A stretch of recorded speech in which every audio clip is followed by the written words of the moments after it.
बताओ। 6:30 पौने 7।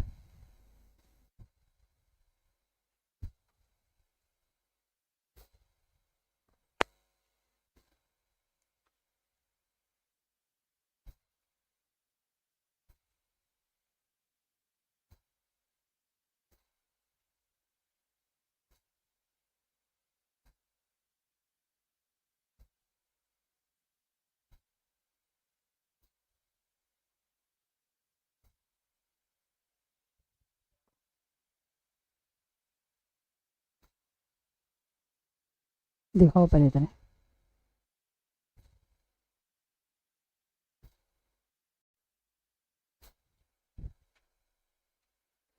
हेलो, सभी को नमस्कार।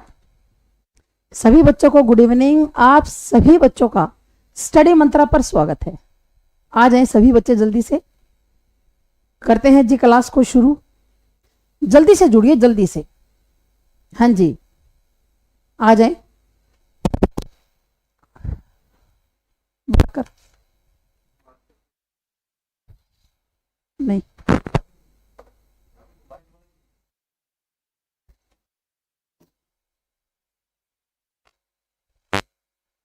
कमेंट्स।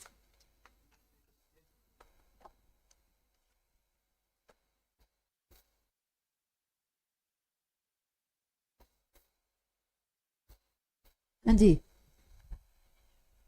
कविता यादव गुड इवनिंग। प्रोमिला, प्रोमिला की भी गुड इवनिंग। ठीक है। हाँ जी, सभी के नमस्कार जी। विक्रम, अभिलाषा, दीप सैनी और मंजू, धर्मवीर, ट्विंकल, रितिका, ये क्या है, जगतार, जगतार की भी नमस्कार। सभी बच्चों के नमस्कार।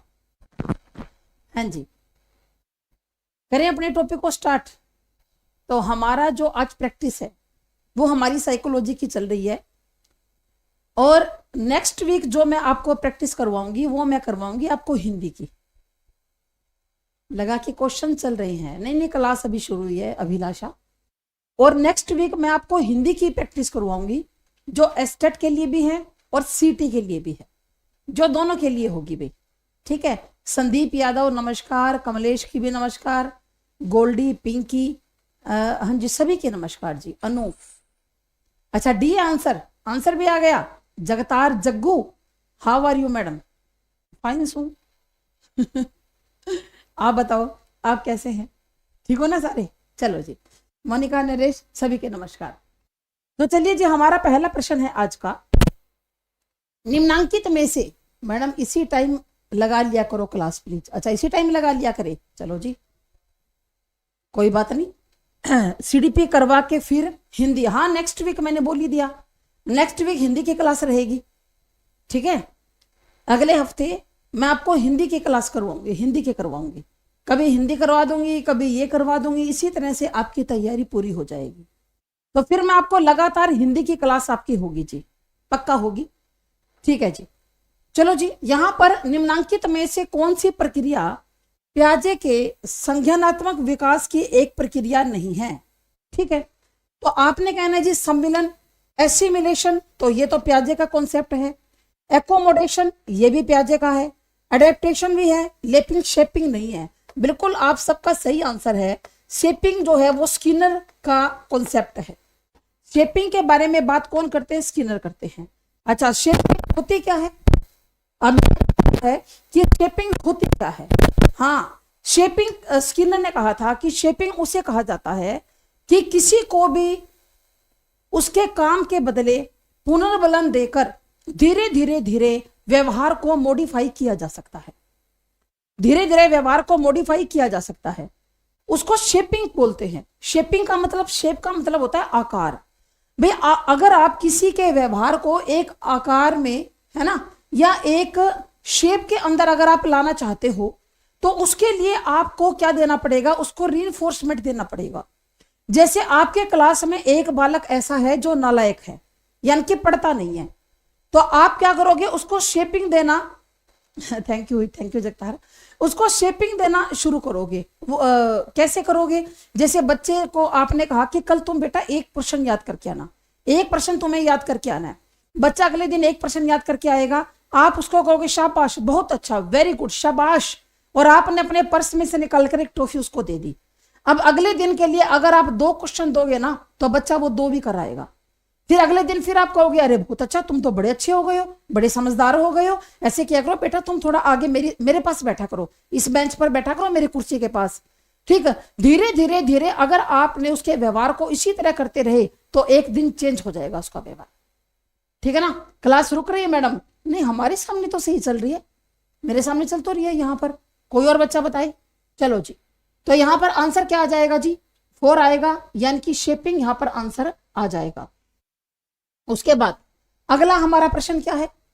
अगला प्रश्न है हमारा, स्टर्नबर्ग के द्वारा दिए गए सफल बुद्धि के त्रिशाखीय यानी कि ट्रिआर्किकल सिद्धांत के अनुसार निम्नांकित में से कौन सा बुद्धि का एक प्रकार नहीं है? तो जो रॉबर्ट स्टर्नबर्ग थे, इन्होंने बुद्धि का क्या दिया था? इन्होंने बुद्धि का ट्रिआर्किकल थ्योरी इन्होंने बुद्धि की दी थी। रॉबर्ट स्टर्नबर्ग ने बुद्धि के बारे में जो सिद्धांत दिया था वो बुद्धि की ट्रिआर्किक थ्योरी रॉबर्ट स्टर्नबर्ग के द्वारा दी गई थी। तो ये यहां पर क्या कहता है? यहां पर क्या कहता है कि जो रॉबर्ट स्टर्नबर्ग है, जो त्रिआर्किक सिद्धांत है उसका कौन सा प्रकार नहीं है? एक तो है जी विश्लेषणात्मक बुद्धि, एक है सृजनात्मक बुद्धि, संगीतीय बुद्धि या प्रायोगिक बुद्धि। इंग्लिश में कर सकते हो एनालिटिक, क्रिएटिव, म्यूजिकल या प्रैक्टिकल। बताओ जी कौन सा नहीं है? बताइए जी। रॉबर्ट स्टर्नबर्ग ने बुद्धि को 3 भागों के अंदर डिवाइड किया। रॉबर्ट स्टर्नबर्ग ने बुद्धि को 3 भागों के अंदर डिवाइड किया और यह कहा कि अगर इन तीनों भागों का अगर सफलतापूर्वक प्रयोग किया जाए तभी एक व्यक्ति बुद्धिमान होता है। अगर इन तीनों भागों का प्रयोग सफलतापूर्वक किया जाए तभी एक व्यक्ति क्या होता है? बुद्धिमान होता है। तो सबसे पहले बात करते हैं जी कौन सी बुद्धि की? यहां पर विश्लेषणात्मक बुद्धि। तो विश्लेषण करना माना एनालिटिक करना, कि कोई भी आपके सामने सूचना है, कोई भी समस्या है, कोई भी विचार है, आप उसको पहले अलग अलग भागों के अंदर बांटते हो और उसके बाद हर भाग को आप समझने की कोशिश करते हो, फिर सभी समस्या को क्या करते हो? हल कर लेते हो। क्रिएटिव इंटेलिजेंस, क्रिएटिव क्या बुद्धि जो है वो क्या होती है? रचनात्मक बुद्धि जो क्या होती है? यह बुद्धि नए विचारों को, नई आइडिया को हमारे सामने लाती है, यानी कि नई नई आइडियाज आते हैं हमारी बुद्धि के अंदर कि इस समस्या को इस तरह से हल किया जाए। आवाज में प्रॉब्लम हो रही है, होनी तो नहीं चाहिए भाई, इस समस्या को इस तरह से क्या किया जाए? हल किया जाए। उसके बाद कौन सी है जी? म्यूजिकल इंटेलिजेंस थी, ये दी गई थी। उसके बाद है जी प्रैक्टिकल इंटेलिजेंस। उसके बाद है जी प्रैक्टिकल इंटेलिजेंस। ठीक है, आवाज में दिक्कत है? 1 मिनट को जी, जस्ट अ मिनट।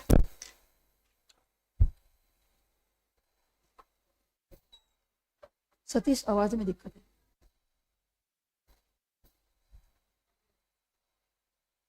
ठीक है, तो यहां पर हमारा आंसर क्या आएगा? म्यूजिकल जो है ये आ जाएगा। व्यवहारिक बुद्धि क्या होता है कि मतलब इसमें हम स्वयं को पर्यावरण के अनुकूल ढालते हैं। कोई बात नहीं, अभी ठीक करवाते हैं। सारी क्लासेस में ही चरड़ हो रही है। अच्छा, सुबह से सारी क्लासेस में ये दिक्कत है? पिंकी मलिक, चर हो रहा है, ये माइक की प्रॉब्लम है शायद, है ना? कोई बात नहीं, अभी सतीश आ जाता है, अभी चेक कर लेते हैं भाई।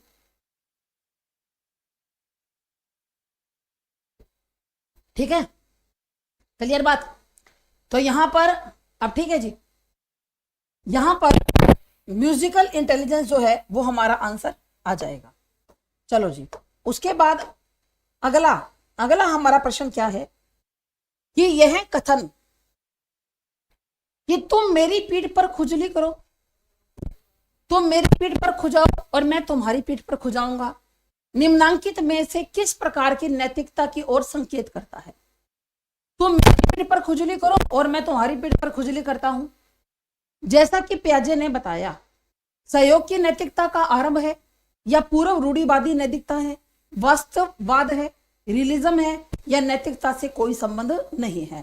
तो ये तो बड़ा कटी गया, नैतिक से तो संबंध होती है। ये क्या सहयोग की नैतिकता है या पूर्व रूढ़िवादी नैतिकता है या फिर वास्तविकवाद है? तो बिल्कुल आप सबका आंसर ठीक है। आंसर क्या आएगा इसका? 1 आएगा। आंसर इसका क्या आएगा जी? 1 आएगा। सहयोग की नैतिकता का आरंभ हो रहा है। किसका आरंभ हो रहा है? सहयोग की नैतिकता का आरंभ हो रहा है। और ये बात तो कही थी किसने? ये बात तो है जी कोलबर्ग की, कि तुम मेरी पीठ पर खुजली करो और मैं तुम्हारी पीठ पर खुजली करता हूं। लेकिन जैसा कि मैं आपको बार बार मैंने आपको ये बात बताई है कि प्याजे से कोलबर्ग से पहले नैतिक विकास का सिद्धांत प्याजे के द्वारा दिया गया था। और प्याजे ने वहां पर मेन तो 2 ही बात बताई थी। एक तो कौन सी बताई थी? हेट्रोनोमस और एक ऑटोनोमस। प्याजे की मेन 2 ही बात है, हेट्रोनोमस मोरालिटी और एक ऑटोनोमस मोरालिटी। बस प्याजे की 2 बात याद करनी है। हेट्रोनोमस क्या होती है और ऑटोनोमस, ऑटो का मतलब क्या होता है? खुद, और हेट्रो का क्या मतलब होता है? दूसरे। यानी कि जहां पर नैतिकता दूसरों के द्वारा कंट्रोल की जाती है वो हेट्रोनोमस है, और जहां पर नैतिकता को कंट्रोल हम लोग खुद करते हैं वो हमारा ऑटोनोमस है। वो हमारा क्या है जी? वो हमारा ऑटोनोमस है। तो यहां पर ये कहता है कि तुम मेरी पीठ पर खो जाओ, मैं तुम्हारी पीठ पर खो जाऊंगा।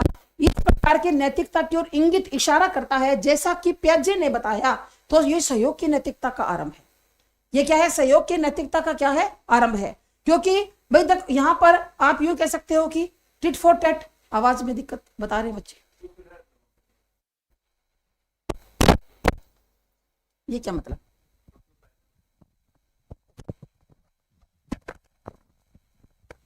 अब हेलो, अब बताना भाई, अब बताना आवाज सही आ रही है या नहीं आ रही। अब साइड बदल दी, देखते हैं साइड बदलने से क्या हो जाता है। थोड़ा सा दूर करें। अब सही आ रही है आवाज सभी बच्चों को? क्योंकि अगर आवाज में गड़बड़ होगी तो दिक्कत हो जाएगी। ओके है जी, चलो जी, क्लियर है जी, अब क्लियर है जी। चलो जी, ये भी कोई ट्रिक है, सतीश ने इसको समझा रखा है कि लेफ्ट साइड लगाओगे तो सही चलना है ना। अब की बार तेज आ रही है जी। अच्छा सतीश, ये क्या सिस्टम है भी सतीश? चलो जी, तो सहयोग की नैतिकता का आरंभ है यहां पर, ठीक है, कि तुम मेरी पीठ पर खुजली करो और मैं तुम्हारी पीठ पर खुजली करता हूं। यानी कि टिट फॉर टैट। बच्चों के अंदर यह भावना किसकी ओर इशारा करती है? कि टिट फॉर टैट नहीं जी, चर्चा हो रही है। देखो सतीश भाई, आप मोबाइल में सुनो, मोबाइल में सुन के देखो, ठीक है। चलो जी, तो यहां पर टिट फॉर टैट की भावना जो है काम करती है। यानी कि बच्चा यहां पर सहयोग की नैतिकता करता है कि अगर तुम मेरा फायदा करोगे तो मैं तुम्हारा फायदा करूंगा, अदरवाइज नहीं। जैसे ऐसे होता है ना कि अगर आप इस उम्र के बच्चों को ये कहोगे, ये कौन सी उम्र के बच्चे होते हैं? ये होते हैं कि 7, 8, 9 या 10 साल के बच्चे होते हैं ये। अगर आप इनको ये कहोगे कि तुम बराबर वाली यहाँ पास वाली दुकान से एक 10 रुपए का बिस्किट का पैकेट ले आओ, तो बच्चा ये कहेगा कि मुझे क्या मिलेगा, मेरा क्या फायदा है। बच्चा ये कहेगा 5 रुपए मुझे भी दो, तभी तो मैं लेके आऊंगा, नहीं तो नासी। आप कहोगे ना 5 रुपए तेरे को तो नहीं दूंगी, तो बोले नहीं देंगे तो रहने दो नासी, मैं भी नहीं लेके आऊंगा। क्यों? क्योंकि बच्चे के दिमाग में नैतिकता का मतलब क्या है कि अगर हम किसी का काम करते हैं तो हमारा भी काम होना चाहिए। ज्यादातर बच्चे स्कूल में ऐसे करते हैं ना, तू मुझे कॉपी दे दे, मेरी पेंसिल ले ले, है ना, मेरा रबड़ ले ले, तेरा शॉर्पनर दे दे। चलो जी, तो यहां पर आंसर क्या आ जाएगा जी? 1 आ जाएगा। आंसर क्या आएगा? 1। निम्नांकित में से कौन सा शास्त्रीय अनुबंध से संबंधित नहीं है? निम्नांकित में से कौन सा शास्त्रीय अनुबंध से संबंधित नहीं है? विलोपन, स्वतः पुनः प्राप्ति, शेपिंग या उद्दीपक विभेदन। अब पहली बात तो यह है कि क्लासिकल कंडीशनिंग की थ्योरी दी किसने थी? क्लासिकल कंडीशनिंग की किसने दी थी जी? किसने दी थी? पैवलोव ने या नहीं? पैवलोव ने दी थी या नहीं थी? तो यहां पर तो क्या है? विलोपन, उसके बाद स्वतः पुनः प्राप्ति, फिर उद्दीपन विभेदन, स्टिमुलस डिस्क्रिमिनेशन। लेकिन शेपिंग यहां पर नहीं है, बिल्कुल शेपिंग नहीं है। क्योंकि शेपिंग का जो कॉन्सेप्ट है वो किसके द्वारा दिया गया था? ये कॉन्सेप्ट स्किनर के द्वारा दिया गया था। शेपिंग का जो कॉन्सेप्ट है वो स्किनर के द्वारा दिया गया था। और यहां पर कौन सी थ्योरी की बात हो रही है? यहां पर पैवलोव की थ्योरी की बात हो रही है। तो पैवलोव कहते हैं कि विलोपन, कि अगर विलोपन हो जाएगा, अगर आर्टिफिशियल उद्दीपक का विलोपन हो जाएगा, नहीं नेचुरल स्टिमुलस का, सॉरी, तो धीरे धीरे क्या हो जाएगा? क्रियाएं कम हो जाएंगी। जैसे घंटी तो बजाई जाती लेकिन कुत्ते को भोजन नहीं दिया जा रहा था, फिर घंटी बजाई गई, फिर भोजन नहीं दिया जा रहा था, तो धीरे धीरे क्या हुआ? लार निकलनी बंद हो गई। तो इसको क्या बोला जाता है? विलोपन। स्वतः पुनः प्राप्ति, 2-4 बार घंटी बजाई लेकिन भोजन नहीं दिया, लेकिन अब की बार घंटी बजाई और भोजन फिर से दोबारा देना शुरू कर दिया, तो लार फिर दोबारा से निकलनी शुरू हो गई। उद्दीपन विभेदन यानी कि दो उद्दीपन के बीच में विभेद भी कर सकता है, ठीक है ना। घंटे की आवाज पर लार आएगी, और हो सकता है कि कोई ड्रम बजा दिया जाए तो लार ना आए, है ना, ड्रम बजा दिया जाए तो लार ना आए। तो यहां पर शेपिंग का कॉन्सेप्ट है, ये स्किनर के द्वारा दिया गया था। तो यहां पर आंसर क्या आ जाएगा जी, शेपिंग आ जाएगा। आंसर क्या आ जाएगा, शेपिंग। सवलीनता की सर्वप्रथम व्याख्या किसने की? यहां पर क्या है, सवलीनता की सर्वप्रथम व्याख्या किसने की? सैमुअल क्रिक ने, लियो कैनर ने, B.F. स्किनर ने, या J.B. वाटसन ने? बताओ जी। सवलीनता यानी कि ऑटिज्म, ऑटिज्म के बारे में हम लोग कई बार बात कर चुके हैं। ऑटिज्म क्या होती है जी, सवलीनता। सवलीन, सब का मतलब खुद, खुद के अंदर जब बच्चा कोई लीन रहता है, यानी कि कम्युनिटी में जाने से घबराता है, दूसरों के साथ बातचीत में झिझक महसूस करता है, उसको क्या कहा जाता है, सवलीनता कहा जाता है, ठीक है। तो यहां पर सैमुअल क्रिक नहीं आएगा। सैमुअल क्रिक ने कौन सी अवधारणा दी थी, कौन बच्चा बताएगा? सैमुअल क्रिक ने किसके बारे में बताया था? शाबाश, जल्दी से बताओ मुझे, ठीक है। अच्छा, लियो कैनर आएगा, बिल्कुल ये सही आंसर है। स्किनर नहीं आएगा, ना ही वाटसन आएगा। मैं आपसे क्या पूछ रही हूं कि सैमुअल क्रिक ने किस बात के बारे में बताया था? आप मुझे ये बताओ भाई, सैमुअल क्रिक ने किस बात के बारे में बताया था? आप मुझे ये बात बताएंगे। शाबाश, सैमुअल क्रिक किसके बारे में बताते हैं, बताओ। सैमुअल क्रिक 1963 में लर्निंग डिसेबिलिटी के बारे में बताया था। शाबाश, सैमुअल क्रिक ने 1963 में, 1963 की बात है, किसके बारे में बताया था? लर्निंग डिसेबिलिटी के बारे में बताया था। किसके बारे में बताया था? लर्निंग डिसेबिलिटी के बारे में बताया था। अच्छा, एक बताना, एक व्यक्ति और आते हैं, हरमन एबिंगहास। इन्होंने क्या बताया था जी? हरमन एबिंगहास, इनका नाम भी आ जाता है कई बार एग्जाम के अंदर, ठीक है ना। चलो ये बात तो ठीक है। हरमन एबिंगहास ने किसके बारे में बताया था? जल्दी बताओ जी। हाँ, स्किनर का शेपिंग का है, ये बात मैं शेपिंग समझा भी चुकी हूं। यहां पर हम लोग बात करते हैं कि हाँ, लर्निंग डिसेबिलिटी के बारे में सैमुअल क्रिक ने बताया, पर हरमन एबिंगहास, ये भी तो एक नाम आता है, हरमन एबिंगहास, और ये क्वेश्चन भी आ चुका है एग्जाम के अंदर। हरमन एबिंगहास ने किसके बारे में बताया था? मेमोरी के बारे में? ना जी ना, बिल्कुल नहीं। किसके बारे में बताया था? शाबाश, जल्दी से आंसर आना चाहिए, देखते हैं कौन बच्चा आंसर देता है। हरमन एबिंगहास ने किसके बारे में बताया, बताओ ना। वो हेविंगहर्स्ट थे विक्रम, वो जो आप बात कर रहे हो ना, वो मोरल डेवलपमेंट की, वो हेविंगहर्स्ट थे, हेविंगहर्स्ट। और मैं कह रही हूं हरमन एबिंगहास। समझ में आई? तो इन्होंने बताया था लर्निंग कर्व के बारे में। इन्होंने किसके बारे में बताया था? लर्निंग कर्व के बारे में। लर्निंग कर्व यानी कि अधिगम वक्र के बारे में बताया था। हरमन एबिंगहास ने किसके बारे में बताया था? अधिगम वक्र के बारे में बताया था कि जो हम लोग सीखते हैं, हमेशा हमारी गति एक समान नहीं रहती, ठीक है ना। सीखने की दर हमेशा एक साथ नहीं है, सीखने की गति या दक्षता होती है वो बदलती रहती है। कई बार हम स्टार्टिंग में तेज गति से सीखना शुरू करते हैं, धीरे धीरे धीरे धीरे सीखने की गति मंद आ जाती है। कई बार स्टार्टिंग में मंद गति से सीखना शुरू करते हैं और बाद में एक बार तेजी आ जाती है। कई बार एक ही समान चलती है और कई बार कभी कम और कभी ज्यादा, कभी कम और कभी ज्यादा। तो हरमन एबिंगहास ने किसके बारे में बताया था? अधिगम वक्र के बारे में, ठीक है। अच्छा, नैतिक विकास के सिद्धांत के बारे में 3 लोगों ने बताया। एक तो बताया प्याजे ने, एक कोलबर्ग ने, और एक हेविंगहर्स्ट ने। एक किसने बताया बेटा? हेविंगहर्स्ट ने बताया। तो ये लिख लो अभिलाषा, लिख लो इस चीज को आप, कि हरमन एबिंगहास लर्निंग कर्व के बारे में सबसे पहले इन्होंने बताया था कि ग्राफ के ऊपर किस प्रकार से लर्निंग कर्व बनाया जाता है। 4 प्रकार का होता है ना लर्निंग कर्व। एक तो कॉनकेव होता है, एक कॉन्वेक्स होता है, एक तो कॉनकेव कर्व होता है, एक होता है कॉन्वेक्स होता है, और एक स्ट्रेट लाइन कर्व होता है, एक जो है एस आकार का होता है जिसको मिक्स्ड कर्व बोलते हैं, और एक अधिगम प्रकार होता है, अधिगम प्लेट्यू होता है। तो कर्व तो 4 प्रकार का बताया और एक अधिगम का प्लेट्यू भी बताया था।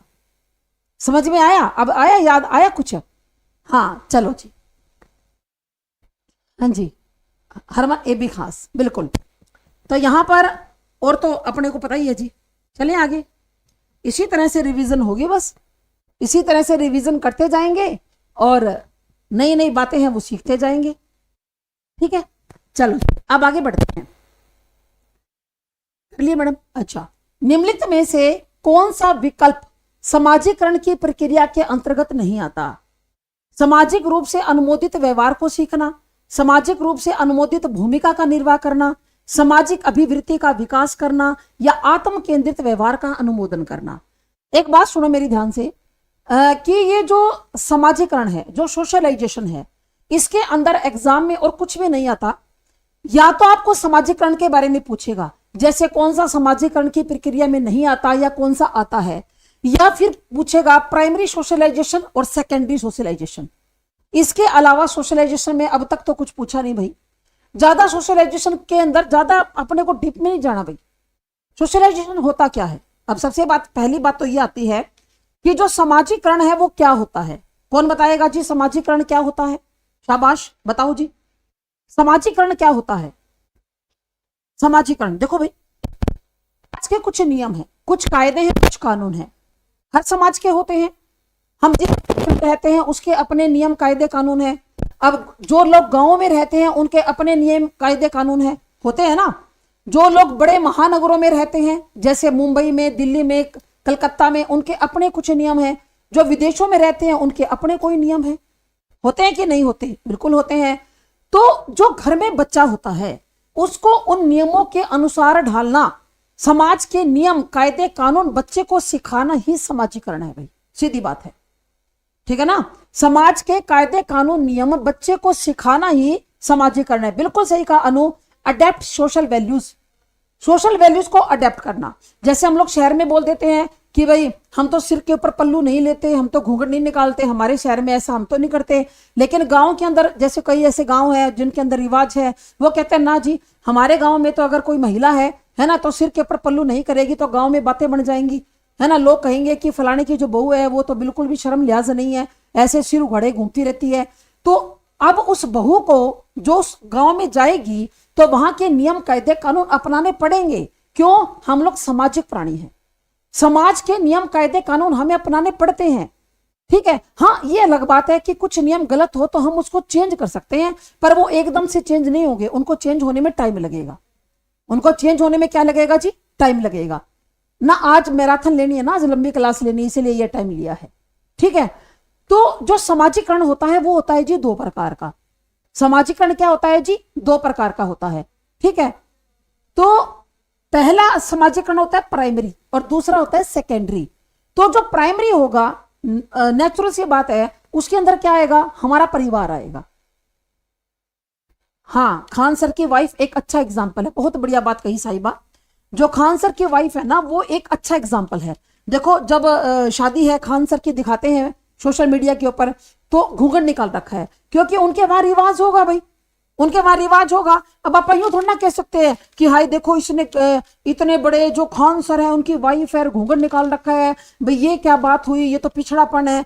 अरे घूंघट निकालना पिछड़ापन थोड़ी ना होता है, अपने अपने नियम है, कायदे हैं, कानून है ना। अगर उन कायदे कानूनों का पालन नहीं करेंगे तो हम समाज में हंसी का पात्र बन जाएंगे। ऐसा कुछ नहीं होता, ठीक है ना, ऐसा कुछ नहीं होता। तो अगर सिर पे लेने से हमारे समाज के अंदर हमारी इज्जत बनती है तो सिर पे लेने पे कोई बुराई थोड़ी ना है। सिर को ढक लेने से कोई हम पिछड़े हुए थोड़ी ना हो जाएंगे, ये कोई बात थोड़ी ना होती है। हर समाज के अपने नियम है, हर घर के अपने नियम है। तो उन नियमों को सिखाना ही क्या होता है जी? समाजीकरण होता है। ठीक है ना। नीतू मैडम ने देख लिया था किस तरह की बात करते हो। ठीक है, तो इन नियमों को सिखाना ही क्या है? ये समाजीकरण होता है। ठीक है, तो प्राइमरी सोशलाइजेशन क्या होता है? लिख लो फटाफट ये बात है। अब सोशलाइजेशन की बात चल ही पड़ी, ठीक है ना, चल ही पड़ी, तो फिर मैं इसको करवा देती हूं।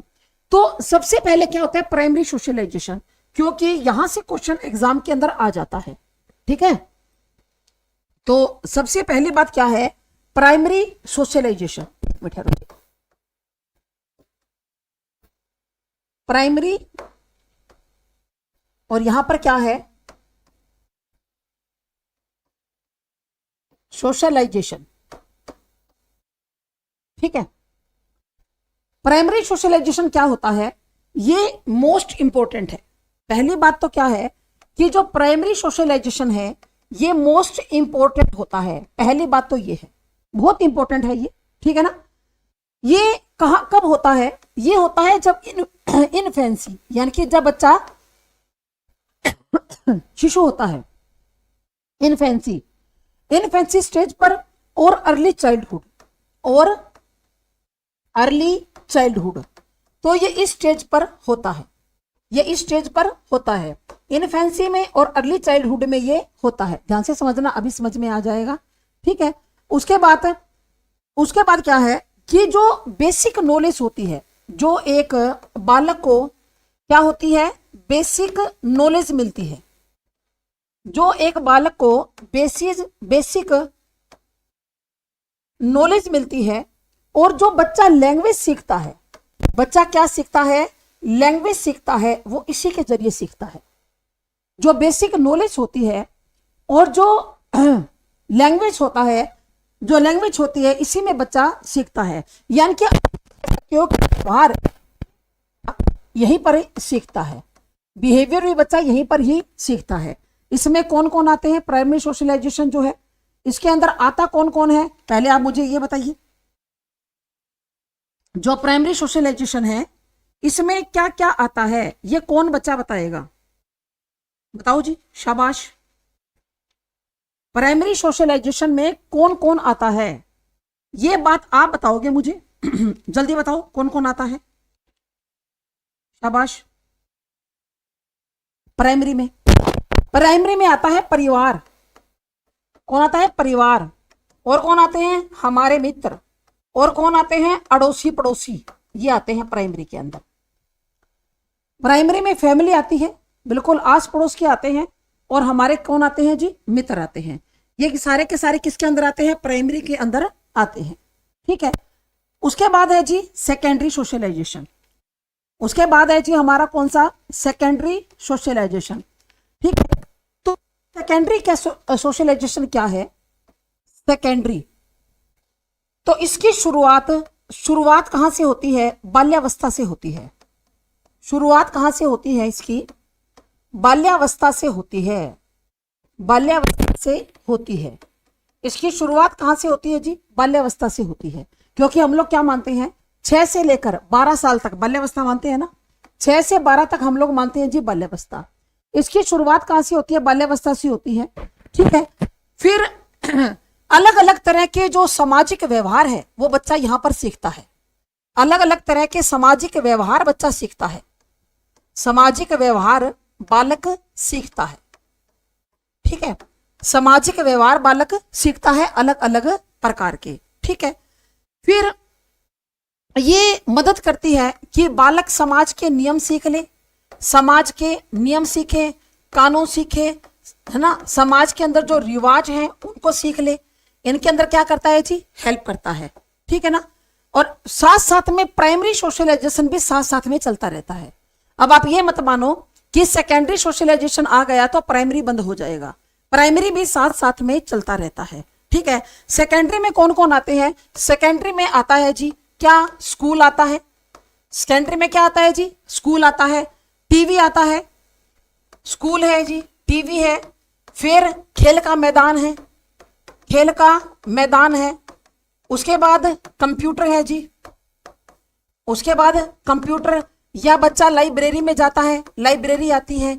ये सारे के सारे सेकेंडरी के अंदर आते हैं, ठीक है ना।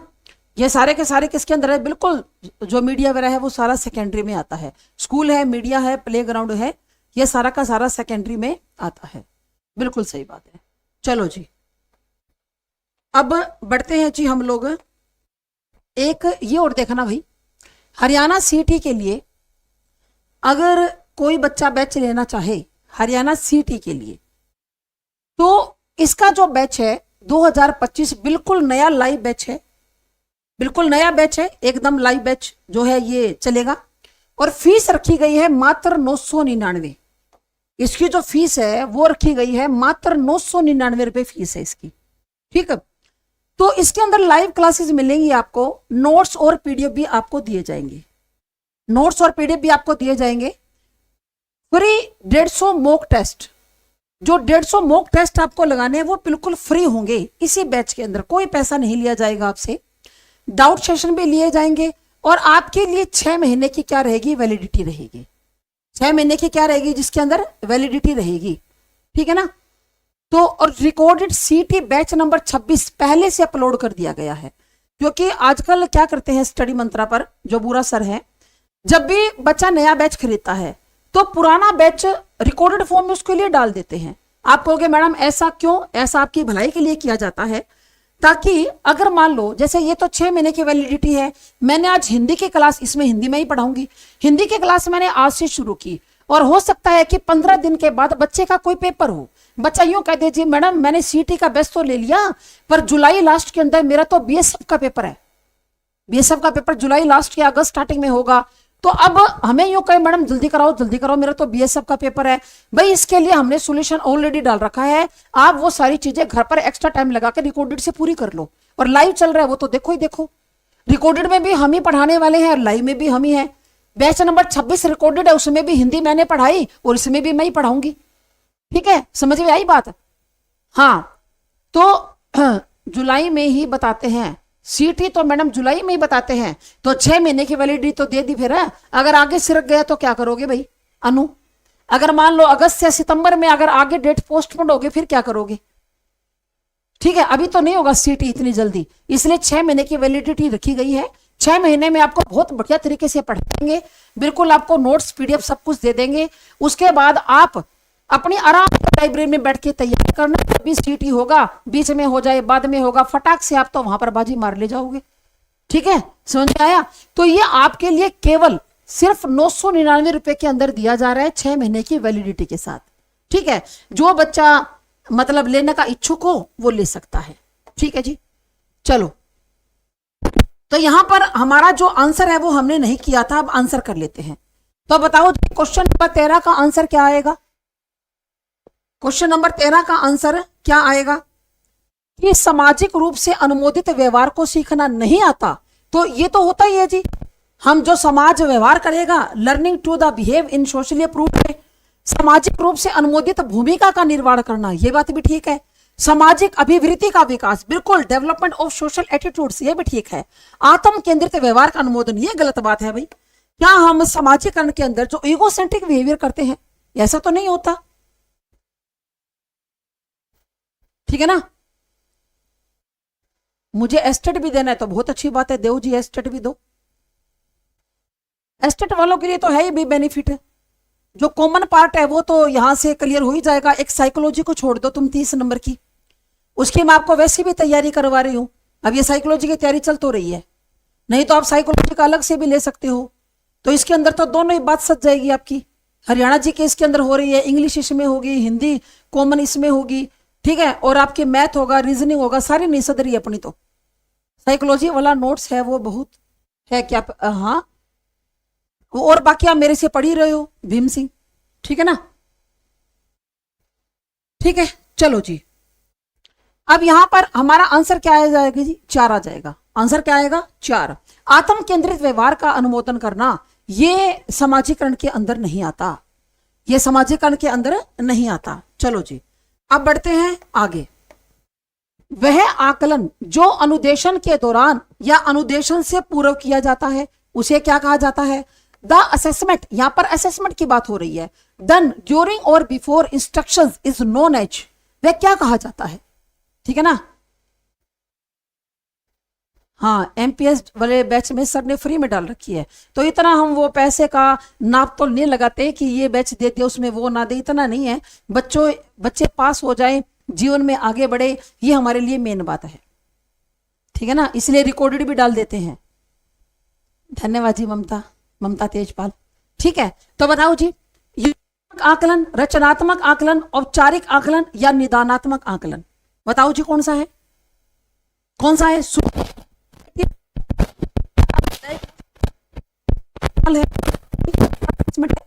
अनुदेशन के दौरान या अनुदेशन से पहले किया जाता है, वो बताओ कौन सा होता है। वह आकलन जो इंस्ट्रक्शन के दौरान या इंस्ट्रक्शन से पहले किया जाता है, तो क्या आएगा, फॉर्मेटिव असेसमेंट होता है, एफए होता है, एफए होता है, एफए फॉर्मेटिव असेसमेंट होता है। FA। और इसके बारे में मैंने आपको बताया है कि FA1 लिया जाएगा स्कूलों में, FA2 लिया जाएगा, उसके बाद एक SA1 लिया जाएगा। FA क्या होता है? फॉर्मेटिव, इसको रचनात्मक सुधारात्मक आकलन भी कहते हैं। इसके अंदर क्या किया जाता है कि आप बच्चे को आपने जितना पढ़ाया, 2 लेसन, 3 लेसन, 4 लेसन, जितने भी लेसन आपने पढ़ाए, और उन लेसन को आप बच्चों से, हाँ बहुत है शक्ति तरुण, मैं आपको करवाऊंगी ना हिंदी, नेक्स्ट अगले हफ्ते से हिंदी शुरू कर रही हूं मैं, तो हिंदी में आपको ऐसे करवा दूंगी, चाहे CT का दे देना, कोई भी दे देना, आप STET का दे देना, CTET का दे देना, कोई भी ऐसा पेपर जिसके कॉमन पार्ट में हिंदी आएगी, उसी लेवल का करवा देंगे, हाई लेवल का। ठीक है, अब मेरी बात सुनो कि FA क्यों लिया जाता है? बालक के अंदर सुधार करने के लिए। अब क्लास में मान लो आपने बच्चे को 3 लेसन पढ़ा दिए, 4 पढ़ा दिए, ये 5 पढ़ा दिए, आपने उनका क्या कर लिया? बच्चे इसका आकलन कर लिया। आपको यह पता चल गया कि जो 2 लेसन मैंने बालक को पढ़ाए, पूरी क्लास में से कौन से ऐसे बालक हैं जिनको ये समझ में नहीं आए, या ज्यादा बच्चों को समझ में नहीं आए, या सभी को आ गए। अब जिस बच्चे को समझ में नहीं आए, जिसके नंबर कम आए हैं, आप उसको क्या दोबारा पढ़ा सकते हो, उसको अलग से टाइम दे सकते हो, उसको कुछ इंस्ट्रक्शन दे सकते हो, ठीक है, फिर दोबारा वही लेसन उससे पूछ सकते हो। तो यहां पर क्या है कि जो FA होता है उसके अंदर सुधार की पूरी गुंजाइश है भैया, उसके अंदर सुधार किया जाएगा साहब, और समय समय पर किया जाएगा, ठीक है ना, समय समय पर किया जाएगा वहां पर सुधार, ताकि बच्चा SA के अंदर बेस्ट परफॉर्मेंस दे अपनी। तो जो SA1 लिया जाएगा ना, इसके अंदर आप कहोगे मैडम क्या इसमें भी देखा जाएगा? ना, इसमें नहीं देखा जाएगा, SA के अंदर तो फाइनल रिजल्ट होता है, ठीक है। उसके बाद FA3 लिया जाएगा, FA4 लिया जाएगा, उसके बाद एक SA2 लिया जाएगा, और ऐसे इन सभी को मिलाकर, मतलब यहां पर क्या ले लिया? FA3 ले लिया, और यहां पर क्या ले लिया जी? FA4 ले लिया, और उसके बाद SA2 ले लिया।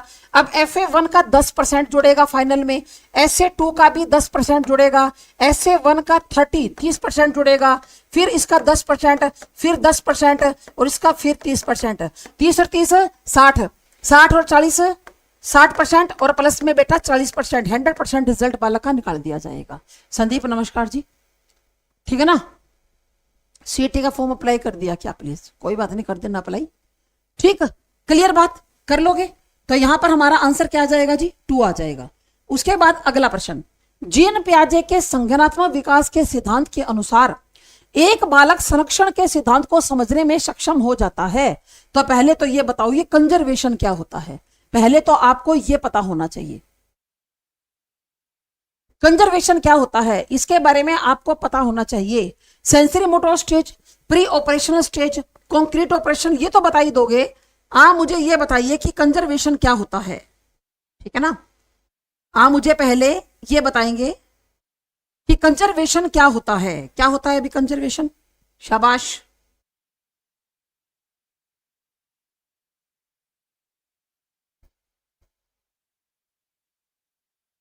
ठीक है, बताओ क्या होता है कंजर्वेशन? कम ज्यादा या छोटा लंबा का पता होना ना, ना अनु, ये नहीं होता कम ज्यादा या छोटा लंबा का पता होना, कम और ज्यादा में फर्क होना। लेकिन कम और ज्यादा में फर्क भी वो होना कि अगर वस्तु के आकार में परिवर्तन ना जाए, वस्तु के आयतन में परिवर्तन ना जाए, तो पदार्थ की मात्रा चेंज नहीं होती। ठीक है, मेरी बात समझ में आई कि संरक्षण क्या होता है? देखो मैं आपको बताऊं, आसान भाषा में इसको आपको समझाती हूं कि भी कोई वस्तु है, उसके अंदर जैसे आयतन, संख्या, वजन, ये कहते हैं कि कोई वस्तु, कोई भी वस्तु आपके पास, उस वस्तु के आयतन, उसकी संख्या या उसके वजन, वजन को समझने का एक खास गुण, वजन को समझने का एक खास गुण, ठीक है ना। जैसे आपने बालक को एक गिलास के अंदर दूध दिया या जूस दिया, ठीक है, हाँ, शेप के बदलने पर हाँ पदार्थ की मात्रा नहीं बदलती। तो वो गिलास छोटा था, भरा हुआ था, मान लो दूध का गिलास है, आपने ये सोचा कि बच्चा ये दूध है ना ये गिरा देगा, आपने उसी के सामने दूसरे गिलास के अंदर दूध ट्रांसफर कर दिया, तो बच्चा क्या कहता है कि मैं तो बरेड़ा लेऊंगा, यादा नहीं लूंगा। अरे यादा क्या, तेरे सामने तो हमने इसके अंदर डाला है, दूध तो उतना ही है, कहते ना अभी आधा है, वापस भरेड़ा उसी में डालो, मैं भरा हुआ लूंगा। यानी कि बच्चे को यह समझने में कठिनाई हो रही है कि दूध ना कम किया ना ज्यादा किया, बल्कि बर्तन की शेप बदल गई है। जिस दिन बच्चे को यह समझ में आ जाएगा कि भाई शेप बदली है, उसकी पदार्थ की मात्रा नहीं बदली, तो इसका मतलब बच्चे में कंजर्वेशन का गुण आ गया। और जब बच्चा आपको यह कहता है कि ना जी मैं तो भरा हुआ लूंगा, तो इसका मतलब क्या है, इसका मतलब क्या है भाई, उसके अंदर कंजर्वेशन गुण नहीं है। बिल्कुल सही एग्जांपल दिया है सुषमा ने कि 5 + 3 8 और 4 पर 4 भी 8 सेम थिंग है। जब बच्चे को यह समझ में आ जाएगा, ठीक, बिल्कुल बहुत बढ़िया एग्जांपल दिया कि 5 और जमा 3 8 होते हैं, और 4 जमा 4 ये भी 8 होते हैं। जिस दिन बच्चे को यह समझ में आ जाएगा, तो इसका मतलब उसके अंदर कंजर्वेशन का गुण आ चुका है। ठीक है ना, बालक के अंदर कंजर्वेशन का गुण आ चुका है जिस दिन बच्चे को यह समझ में आ गया जी। तो बताओ जी, तो ये कहते हैं कि कब बच्चे के अंदर यह गुण आ जाता है, तो आपका आंसर क्या होगा, बताओ जी, कब आ जाता है बच्चे के अंदर यह गुण, शाबाश बताइए, बच्चे के अंदर यह गुण कब आ जाता है, बताओ क्या आएगा, 3 आएगा ना, कॉन्क्रीट ऑपरेशन स्टेज यहां पर आता है।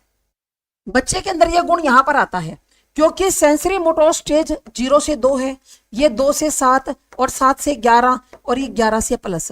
यानी कि जब बच्चा 7 साल का हो जाता है, उसके बाद बच्चे के अंदर कंजर्वेशन का गुण आ जाता है। ठीक है ना, जब बच्चा 7 साल का हो जाता है तो 7 से 11 मतलब आगे तो आ ही जाएगा, फिर यूं ना कि 11 साल के बाद नहीं रहेगा। यानी कि बच्चा 7-8 साल का हो जाता है ना, तो ये गुण बच्चे बालक के अंदर आ जाता है।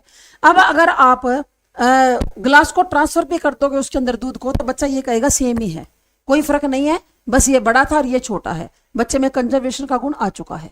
चलो जी, उसके बाद चलते हैं अगले प्रश्न की तरफ। अगला प्रश्न है जी हमारा कि कोलबर्ग के अनुसार अच्छा बालक अच्छी बालिका की ओर, कोलबर्ग के अनुसार एक अच्छा बालक एक अच्छा बालिका की ओर होना संकेत है। यानी कि good boy good girl orientation कब इंडिकेट करता है, पूर्व लौकिक नैतिकता, pre conventional, post conventional, conventional या रिलेटिव मोरलिटी। रिलेटिव तो होती नहीं है भी, रिलेटिव तो होती नहीं। अब यहां पर बताओ प्री, पोस्ट या कन्वेंशनल, इन तीनों में से ही है भाई। कन्वेंशनल का मतलब क्या होता है, परंपरा, यानी कि परंपराओं को जानने से पहले की अवस्था है, यह परंपराओं के बाद की अवस्था है, और यह परंपराओं की अवस्था है। तो बताओ कौन सी स्टेज में आता है कि भाई अच्छा बालक और अच्छी बालिका, शाबाश, अच्छा बालक अच्छी, शाबाश, कन्वेंशनल में आएगा, थर्ड नहीं आएगा इसका, मेरे हिसाब से तो ये कन्वेंशनल में आएगा। किस में आएगा बताओ जी, किस में आएगा, 3 आएगा बेटा, सी आएगा, आएगा मन, तो ये बताओ प्री कन्वेंशनल कैसे आएगा, पहले तो मुझे ये बताओ। ये तो नहीं आएगा, सी में आएगा जी, बिल्कुल से आएगा, प्री में नहीं आएगा, प्री में नहीं आएगा।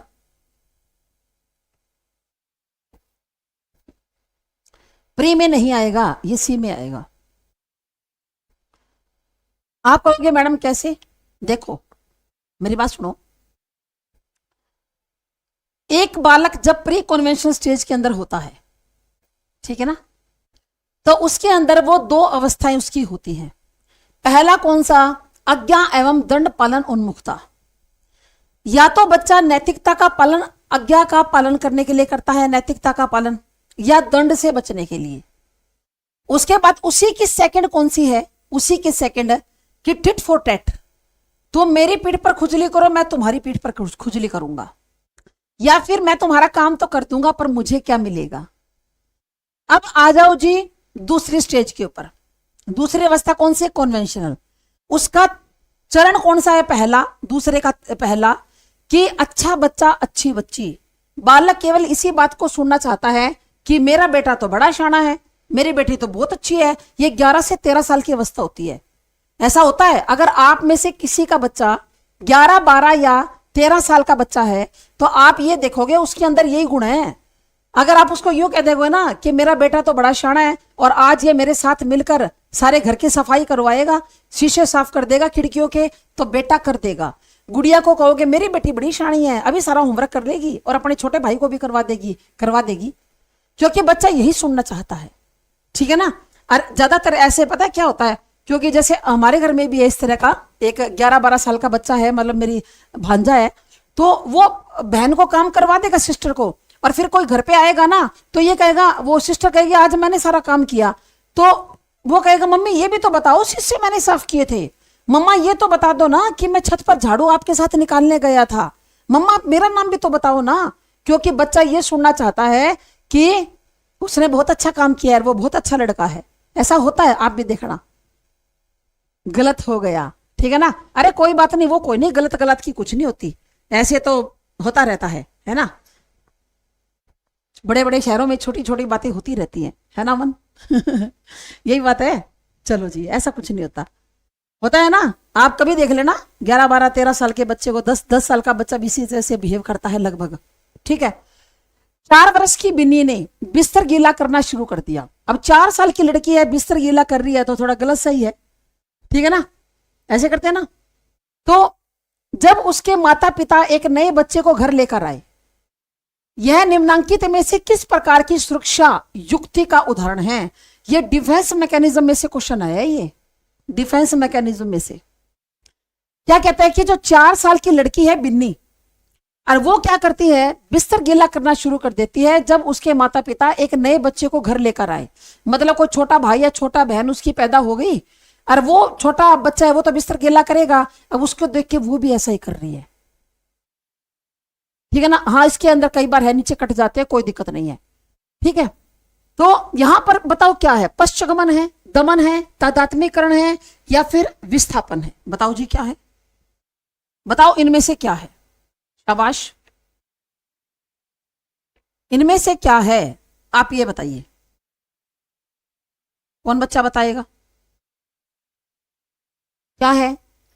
ए आएगा, पक्की बात है। ये क्या होता है? रिग्रेशन होता है, 100% पक्की बात है, रिग्रेशन होता है क्या? सही बात है, चलो जी आपकी मान लेती हूँ, रिग्रेशन होता है। पश्चगमन होता है। पश्चगमन क्या होता है? पीछे की ओर जाना। पश्चगमन क्या होता है? पीछे की ओर जाना। पक्का है जी, बिल्कुल 100% ठीक बात है। पश्चगमन होता है पीछे की ओर जाना। जैसे आप इसके अंदर इस तरह का भी एग्जाम्पल ले सकते हो कि एक लड़की है, वो अपने ससुराल से मायके आती है। अब ससुराल में हो सकता है उसको कोई परेशानी है, और वो मायके आके अपने माँ की गोद में सर रखकर फूट फूट के रो रही है। तो बताओ वो किस तरह की डिफेंस मैकेनिज्म का यूज कर रही है? तो पश्चगमन है ना, पश्चगमन है, रिग्रेशन है वो। या फिर एक ऐसा आदमी है जिसको व्यापार में घाटा लग गया, या यूं लगा लो उसकी फैक्ट्री में आग लग गई। फैक्ट्री में आग लगने के बाद वो फूट फूट को कर रोता है, जोर जोर से, पश्चगमन है। क्योंकि एक बड़े आदमी को फूट फूट कर रोना शोभा नहीं देता, बच्चे रोते हैं ऐसे, लेकिन वो ऐसा कर रहा है, तो ये क्या है? ये रिग्रेशन है। लोग कर दें, अभिलाषा कर दिया जी। तो अब मुझे बताओ दमन क्या होता है? दमन, दमन क्या होता है भाई, बताओ, इन सब के बारे में बात करेंगे। दमन क्या होता है ये बताओ, शाबाश, कौन बच्चा बताएगा दमन क्या होता है? सप्रेशन क्या होता है? दमन, दमन किसको बोलते हैं? शाबाश, जल्दी बताओ जी, दमन क्या होता है? अपनी इच्छा को दबा देना, ठीक है, अपनी इच्छा को दबा देना। अच्छा, एक तो होता है दमन और एक बेटा होता है शमन। इन दोनों में फर्क है, इन दोनों में फर्क है। एक तो होता है दमन और एक होता है शमन। दमन तो ये होता है कि आपने अपनी किसी इच्छा को बलपूर्वक दबा दिया। आपकी कोई इच्छा थी, हाँ, अपनी इच्छा का गला घोट देना, शाबाश, इच्छा को दबा देना। जैसे आपकी तो इच्छा थी कि मुझे घूमने जाना है अब की बार कहीं मनाली में, और आपके पास पैसे नहीं बने जी, तो आपने मन मार के रह गए, भाई भगवान अगर थोड़े से अमीर बना देता, 4 पैसे का जुगाड़ कर देता, तो लोग भी तो मनाली जा रहे हैं, बर्फ में कितना बढ़िया एंजॉय कर रहे हैं, मैं भी चला जाता। फिर भगवान मेरी तो किस्मत ही खराब है, तो कर्म ही माड़े है मेरे तो ये दमन होता है, जहां अपनी इच्छा को दबा देना। अच्छा, एक होता है शमन, एक होता है शमन। शमन क्या होता है? अपनी इच्छा को शांतिपूर्वक दबा देना। अपनी इच्छा को शांतिपूर्वक दबा देना मतलब उसके लिए कोई खुद को ही मन को समझा देना, ठीक है। जैसे अब यही मनाली वाली बात है कि मनाली घूमने जाना चाहता है पर पैसे नहीं है, तो मन में यूं सोच लिया, चलो ठीक है, वैसे भी अगर पैसे होते तो भी बिना काम 20-30 हजार का कुंडा हो जाता, और बिना काम इतने रुपए खराब हो जाते। अरे 20-30 हजार में तो 10 काम करे बंदा, है ना। इससे अच्छा तो बच्चों की पढ़ाई पर लगाए, और ये जितने पैसे हैं ना उसमें खुश रहना चाहिए बंदे को, क्योंकि ऐसे थोड़ी ना कि मनाली जाने का जिंदगी का ये आखिरी छुट्टियां ही हैं, आगे फिर आएगी फिर चले जाएंगे, सब ठीक हो जाएगा, ऐसी कुछ बात नहीं है। तो ये शमन है, ये समन है। अपने अपने आप को समझाकर अगर आप बात को सोल आउट कर लेते हो अपनी मनी में तो समन है। और बलपूर्वक दबा देना, दिल में तो यूं हो रहा है जाऊं जाऊं जाऊं जाऊं, और बलपूर्वक दबा देना, ठीक है ना, खुद को समझा लेना कि कोई नहीं, हाँ बिल्कुल। उसके बाद क्या है ये रेशनलाइजेशन, ये और बताना तादात्म्यकरण क्या होता है, रेशनलाइजेशन, ये बताओ क्या होता है, रेशनलाइजेशन क्या होता है, शाबाश जल्दी बताओ भाई, देर ना करो, फटाफट यूं करे करो काम। रेशनलाइजेशन क्या होता है, ये डिफेंस मैकेनिज्म आते हैं एग्जाम के अंदर, कौन बताएगा?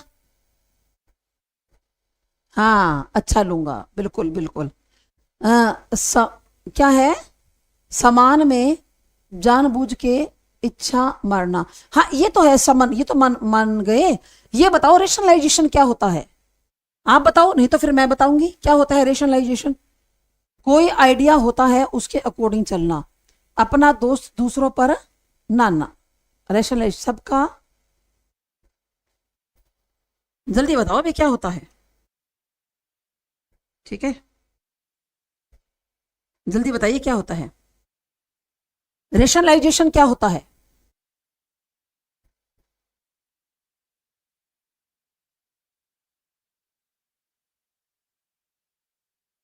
बताओ जी।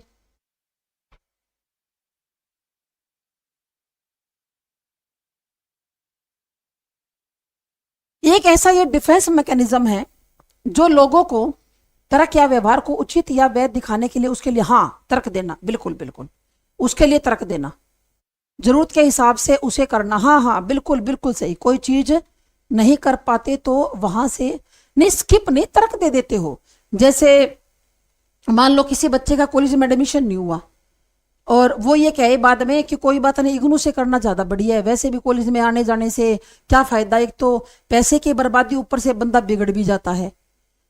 हाँ कोई अपनी गलती के लिए कोई ऐसा कारण ढूंढ लेना, है ना, तो मतलब कमी तो अपनी थी, कमी तो अपनी थी, लेकिन उसको क्या कर लिया अपना, भाई मैं कॉलेज में जाकर क्या करता, बिना ही काम बंदा बिगड़ जाता है।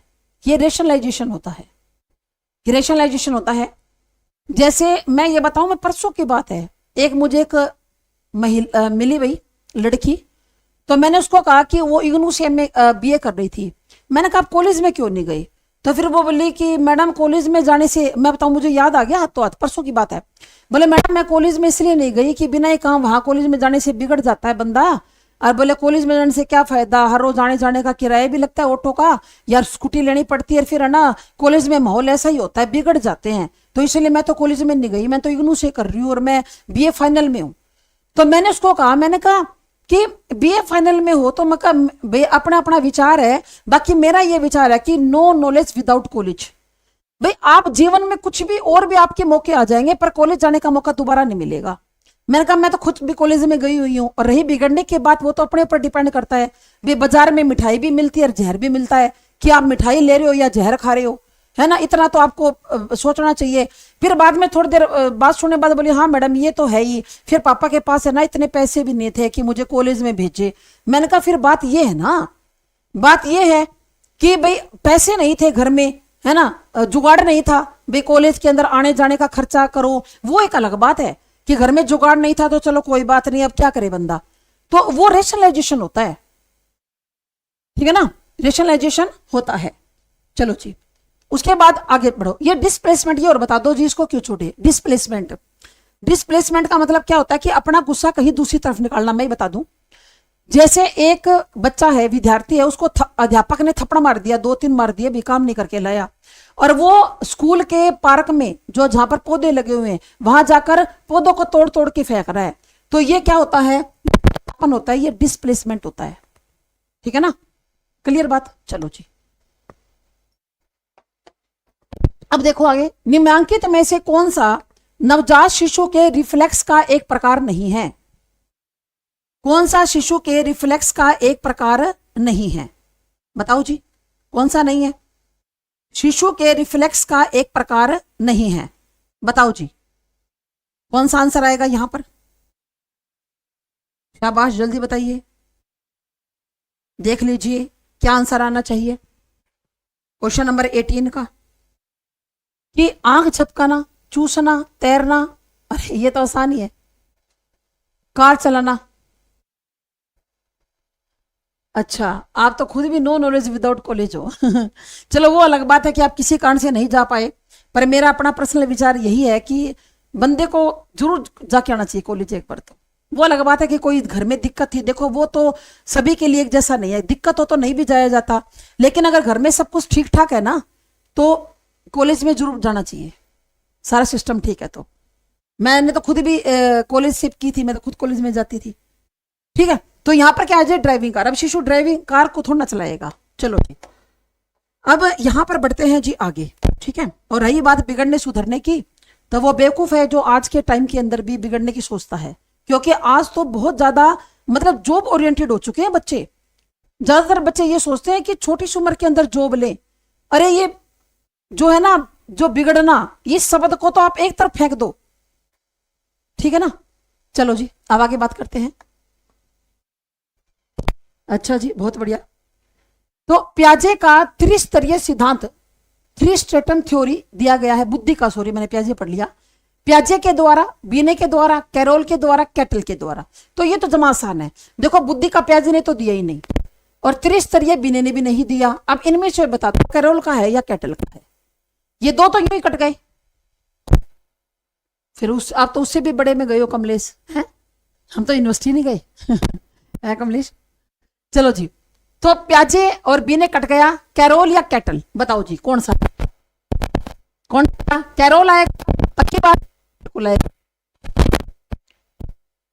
आएगा, बिल्कुल। तो बुद्धि का जो त्रिस्तर का सिद्धांत है वो किसके द्वारा दिया गया था?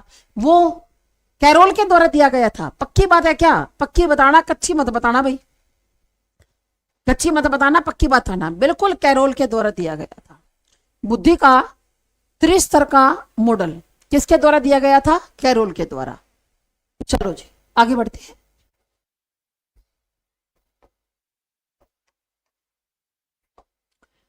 निम्नांकित में से कौन सा कथन मस्तिष्क के ब्रोका क्षेत्र के संदर्भ में सही नहीं है? कौन सा मस्तिष्क के ब्रोका क्षेत्र के संबंध में सही नहीं है?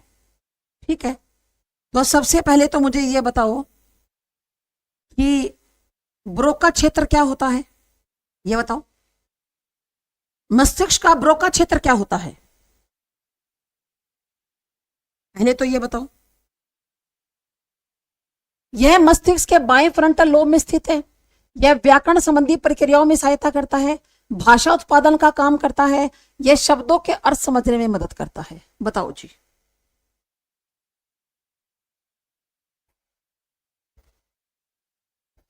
बताओ जी।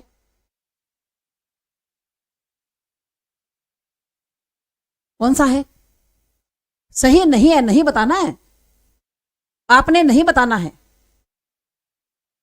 बताइए जी कौन सा आएगा यहां पर? कौन बच्चा बताएगा? सही नहीं है। तो यह मस्तिष्क के बाएं फ्रंटल लोब में स्थित है, यह बात तो ठीक है। मैं बताती हूं आपको, एक्सप्लेन कर दो। अभी करते हैं। ब्रोका क्षेत्र क्या होता है? ब्रोका क्षेत्र भाषा और व्याकरण से संबंधित है भाई। ब्रोका क्षेत्र भाषा और व्याकरण से संबंधित है, मस्तिष्क का ब्रोका क्षेत्र। यह मस्तिष्क के बाएं फ्रंटल लोब में, बाएं देखो, ये तो अपना दायां हाथ है और ये अपना बायां हाथ है, मतलब इस साइड होता है, लेफ्ट साइड। मस्तिष्क के क्या होता है जी? लेफ्ट साइड में होता है जो ब्रोका जो क्षेत्र है। ठीक है, तो ये बाएं फ्रंटल लोब में स्थित होता है, बिल्कुल ठीक बात है। यह व्याकरण संबंधी प्रक्रियाओं में, बिल्कुल ठीक, भाषा उत्पादन करता है, पर शब्दों के अर्थ नहीं समझाता भाई। ठीक है ना, शब्दों के अर्थ समझाता। तो लैंग्वेज है, जो लैंग्वेज होती है वो मस्तिष्क लेफ्ट साइड में होती है, यानी कि भाषा उत्पादन का काम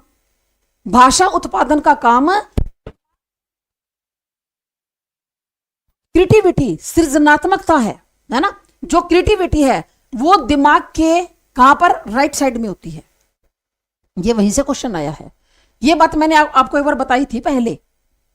नोट पूछा है तो तभी तो मैंने ये बता रही हूं डी आएगा जी, नोट ही तो पूछा है।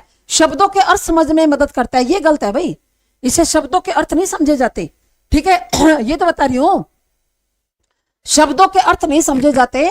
मस्तिष्क के बाएं फ्रंटल लोब में स्थित है, यह बात जमा ठीक है। व्याकरण की संबंधी प्रक्रियाओं में सहायता करता है, भाषा उत्पादन का काम करता है। लेकिन क्वेश्चन नंबर, ये ऑप्शन नंबर जो 4 है ये गलत है, शब्दों के अर्थ नहीं समझे जाते इससे। चरचर की आवाज आ रही है, करवाते हैं जी, ठीक। अभी ये तो दिक्कत है ही आज, है ना। अब समझ में आया या नहीं आया, बताओ जी, अब समझ में आया? हाँ चलो जी, अब बढ़े आगे।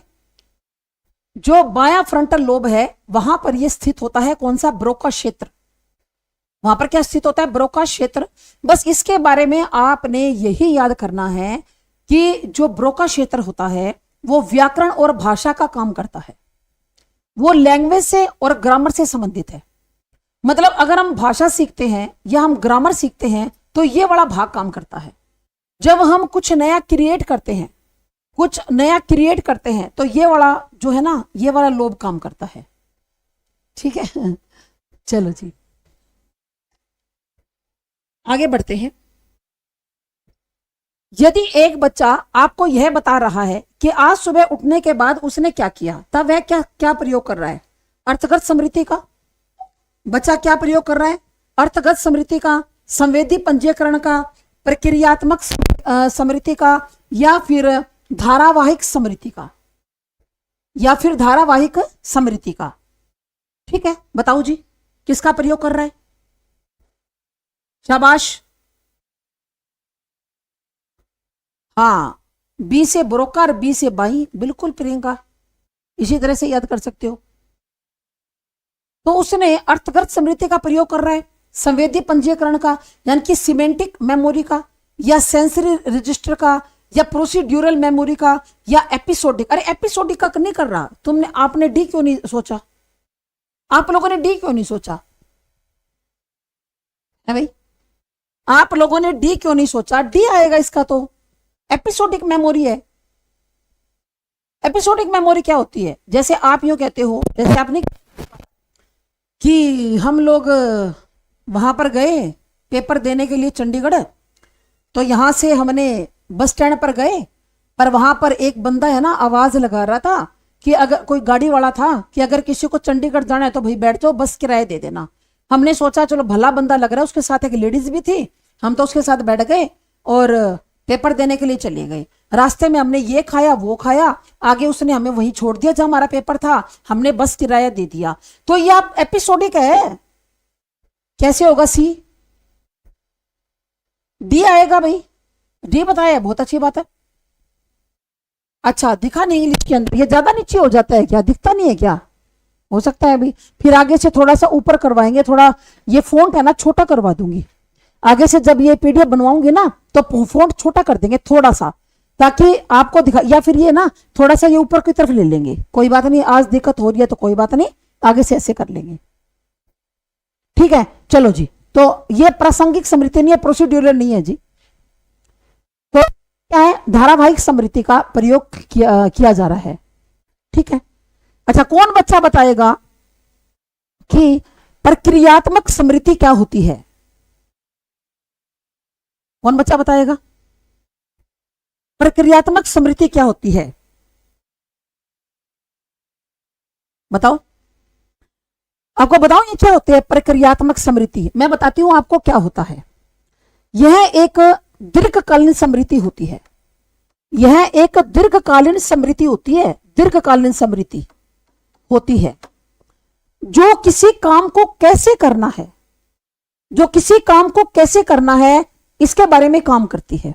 जैसे आपके सामने आज कोई समस्या आ गई और आप कहते हो अपने किसी मित्र को, दोस्त को, सहेली को, या घर में, अच्छा ऐसी समस्या तो आज से 15 साल पहले की बात है, एक हमारे पड़ोस में हुआ करता था, वो एक शर्मा जी पंडित थे वो, तो उनके साथ ऐसा हुआ था तो उन्होंने यूं कर लिया, ये काम नहीं हो गया, ये होती है प्रक्रियात्मक। प्रक्रिया, प्रोसेस, प्रक्रिया का मतलब क्या होता है? प्रोसेस, लॉन्ग टाइम, दीर्घकालीन है, ठीक है ना।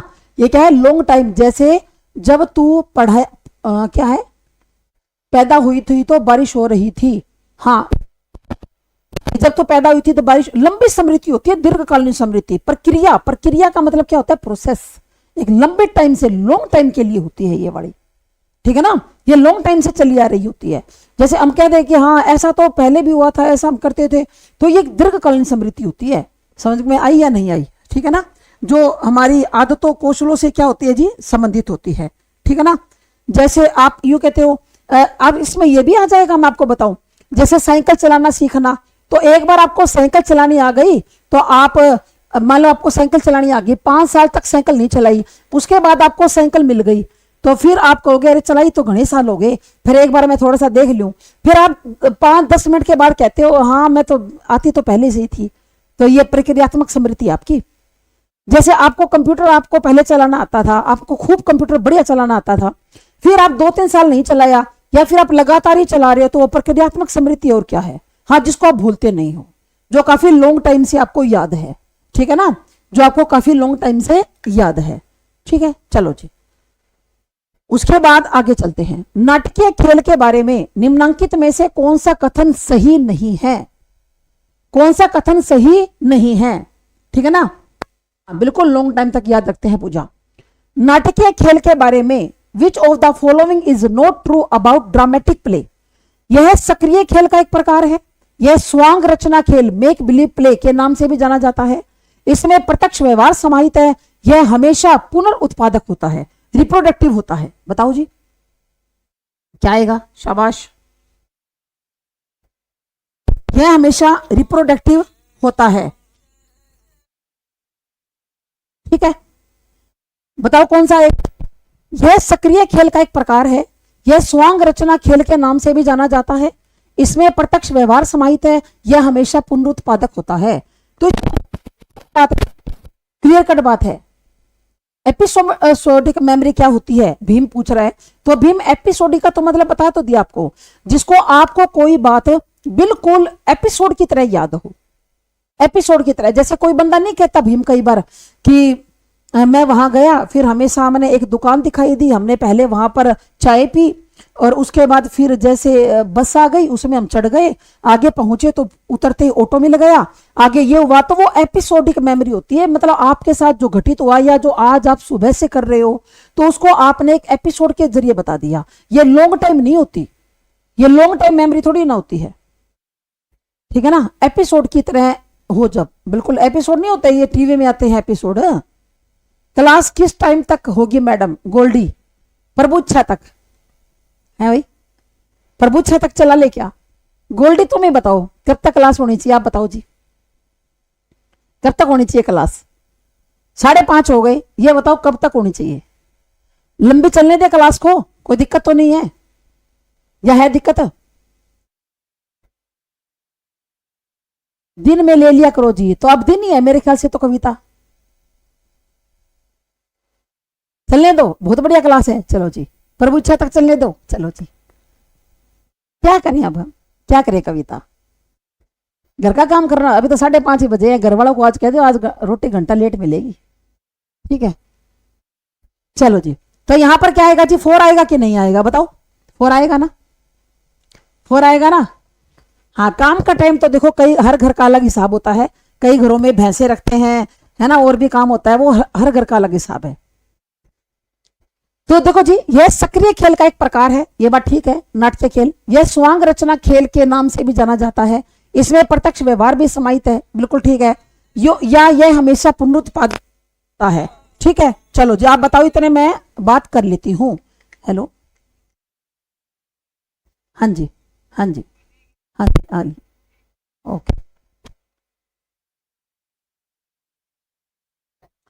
हाँ जी। इसके अंदर करिए जी बात आगे, बताइए। इट इज ऑलवेज रिप्रोडक्टिव, यह हमेशा पुनरुत्पादक होता है, यह बात सही नहीं है, ठीक है। चलो जी, इसके बाद किसी अनुक्रिया की आवृत्ति को रोकने के लिए, ठीक है,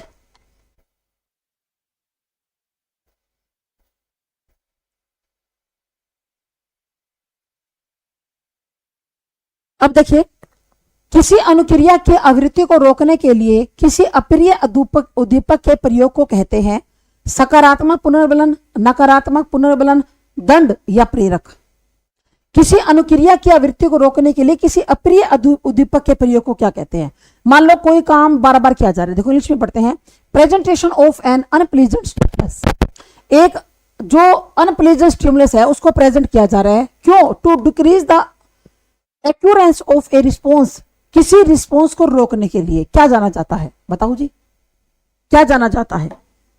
इसको क्या कहते हैं? क्या कहेंगे?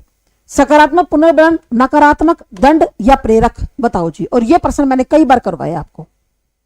इन चीजों का ना बिमला सागवान जो आप कर रहे हो कॉपी पेस्ट कि 2022 में सीटी का पेपर दिया था और मैंने अभी सीटी फॉर्म भरवाते टाइम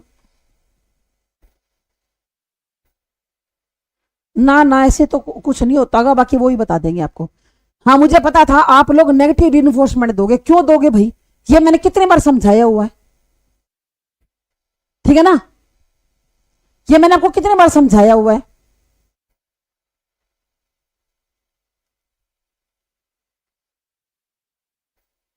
ठीक है,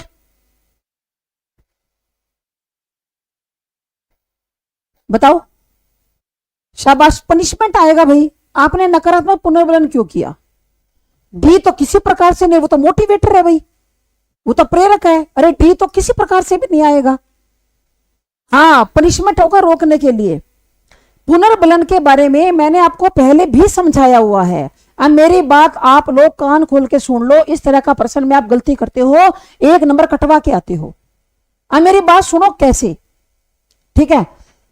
देखो, एक तो होता है पुनर्बलन, 2 प्रकार का होता है, ठीक है? हाँ सारे समझा दूंगी। पुनर्बलन 2 प्रकार का होता है।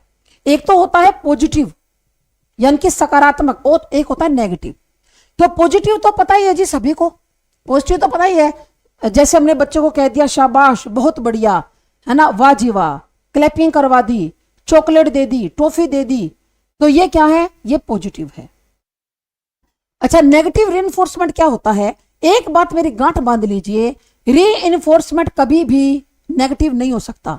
मतलब किसी को मारना, डांटना, धमकाना, है ना, कभी भी रीइंफोर्समेंट हो ही नहीं सकता, कभी भी रीइंफोर्समेंट नहीं हो सकता।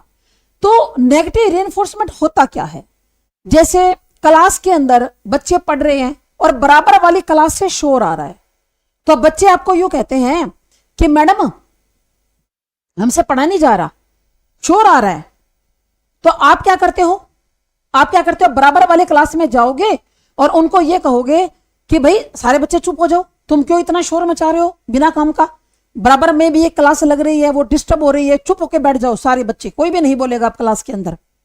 फिर आप अपनी क्लास के अंदर आ जाते हो, ठीक है, और वहां पर बच्चे वो भी चुप हो गए, आपके क्लास वाले भी पढ़ रहे हैं। इसका मतलब आपने बच्चे को नेगेटिव रीइंफोर्समेंट दिया है, यानी कि नेगेटिविटी को हटाकर बच्चे को रीइंफोर्समेंट दे देना, नेगेटिविटी को हटाकर बच्चे को रीइंफोर्समेंट दे देना, यह क्या कहलाता है? नेगेटिव रीइंफोर्समेंट होता है।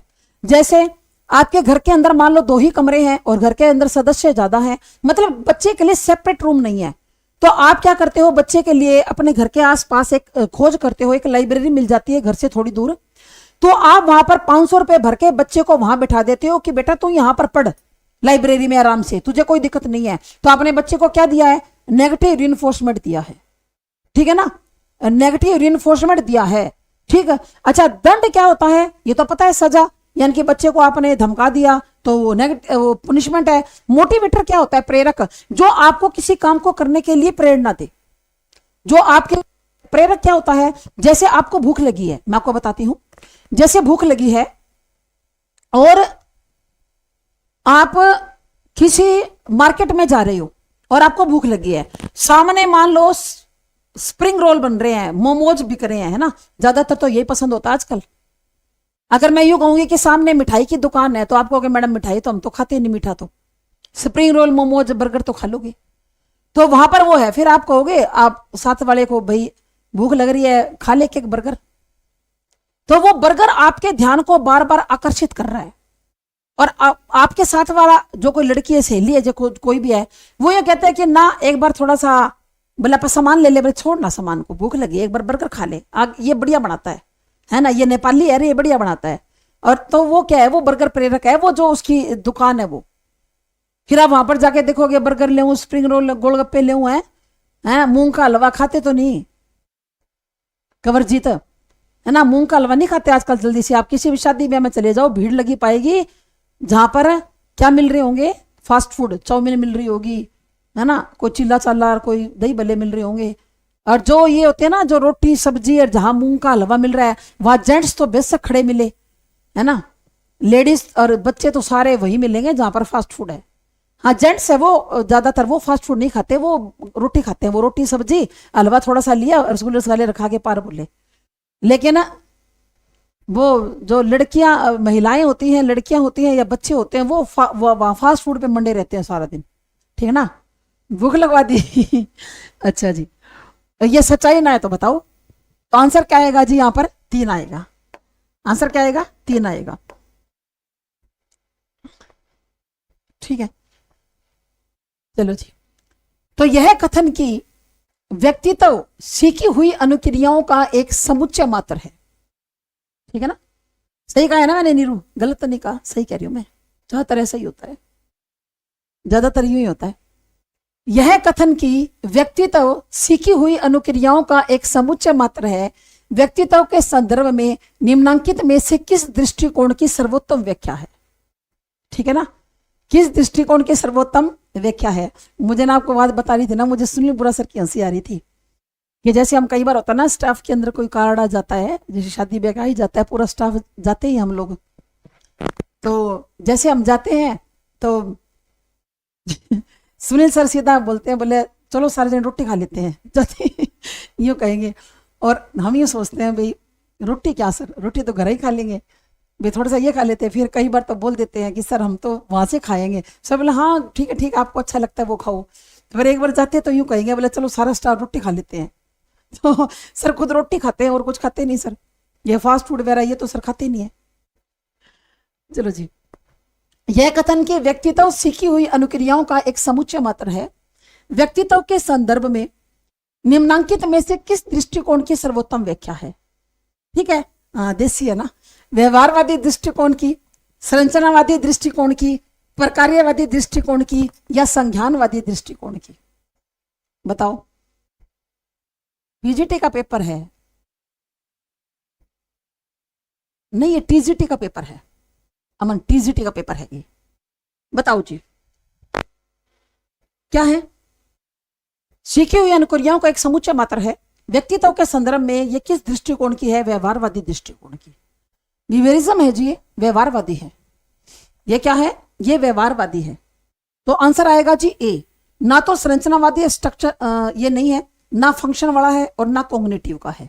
तो ये व्यवहारवादी दृष्टिकोण है कि जो हमारी पर्सनैलिटी होती है, हमारा व्यक्तित्व होता है, ठीक है, वो सीखी हुई अनुक्रियाओं का एक समुच्चय है, ठीक है ना, एक सेट है ऑफ लर्न रिस्पॉन्सेस का। तो ये किसका है जी, हाँ थोड़ा वो तो खा लेते हैं, धर्मवीर भी ऐसे, मैं झूठ क्यों बोलूं भी, हम तो जमा खाते ही नहीं है ना जी, खा लेते हैं, कभी शादी ब्याह में चले गए या कभी मन किया बच्चे खा रहे, थोड़ा वो तो खा लेते हैं, ऐसी बात नहीं है भाई, यूँ तो नहीं कि बहुत ज्यादा उसी के लिए ही है, पर यूं है कि अच्छा लगता है भी खा लेते हैं, मैं तो झूठ क्यों कहूं, ठीक है। चलो जी, पर कभी कभार, कभी कभार, ठीक है ना। तो ये क्या जी, व्यवहारवादी दृष्टिकोण है। ये काला अक्षर भैंस बराबर क्यों कर दिया मेरे लिए, है भाई, पंजाबी में लिख दिया तो मेरे लिए तो काला अक्षर भैंस बराबर है, मेरे को तो एक शब्द नहीं यहाँ पे समझ में आता, ठीक है। जब चालक कार की सीट बेल्ट बांध लेता है, कोई भी चालक है, कार की सीट बेल्ट बांध लेता है, तब कार का सीट बेल्ट बजर बजना बंद हो जाता है, यह उदाहरण है। ऐसे होता है ना, जैसे गाड़ी को शुरू करते, आजकल ऐसी गाड़ियां आ रही है कि बजर बजता है, तो वो बजर किसके लिए होता है कि सीट बेल्ट बांध लो, जैसे सीट बेल्ट बांध लेते हैं तो बजर बंद हो जाता है, ठीक है।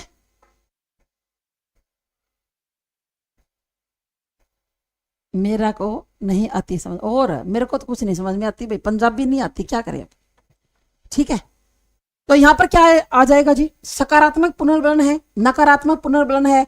अब इस प्रश्न का आंसर आपको फटाक से आना चाहिए, और किसी का भी गलत नहीं होना चाहिए इस क्वेश्चन का आंसर। क्यों, अभी अभी समझाया आप लोगों को मैंने ये, अभी अभी बता दो जी क्या है।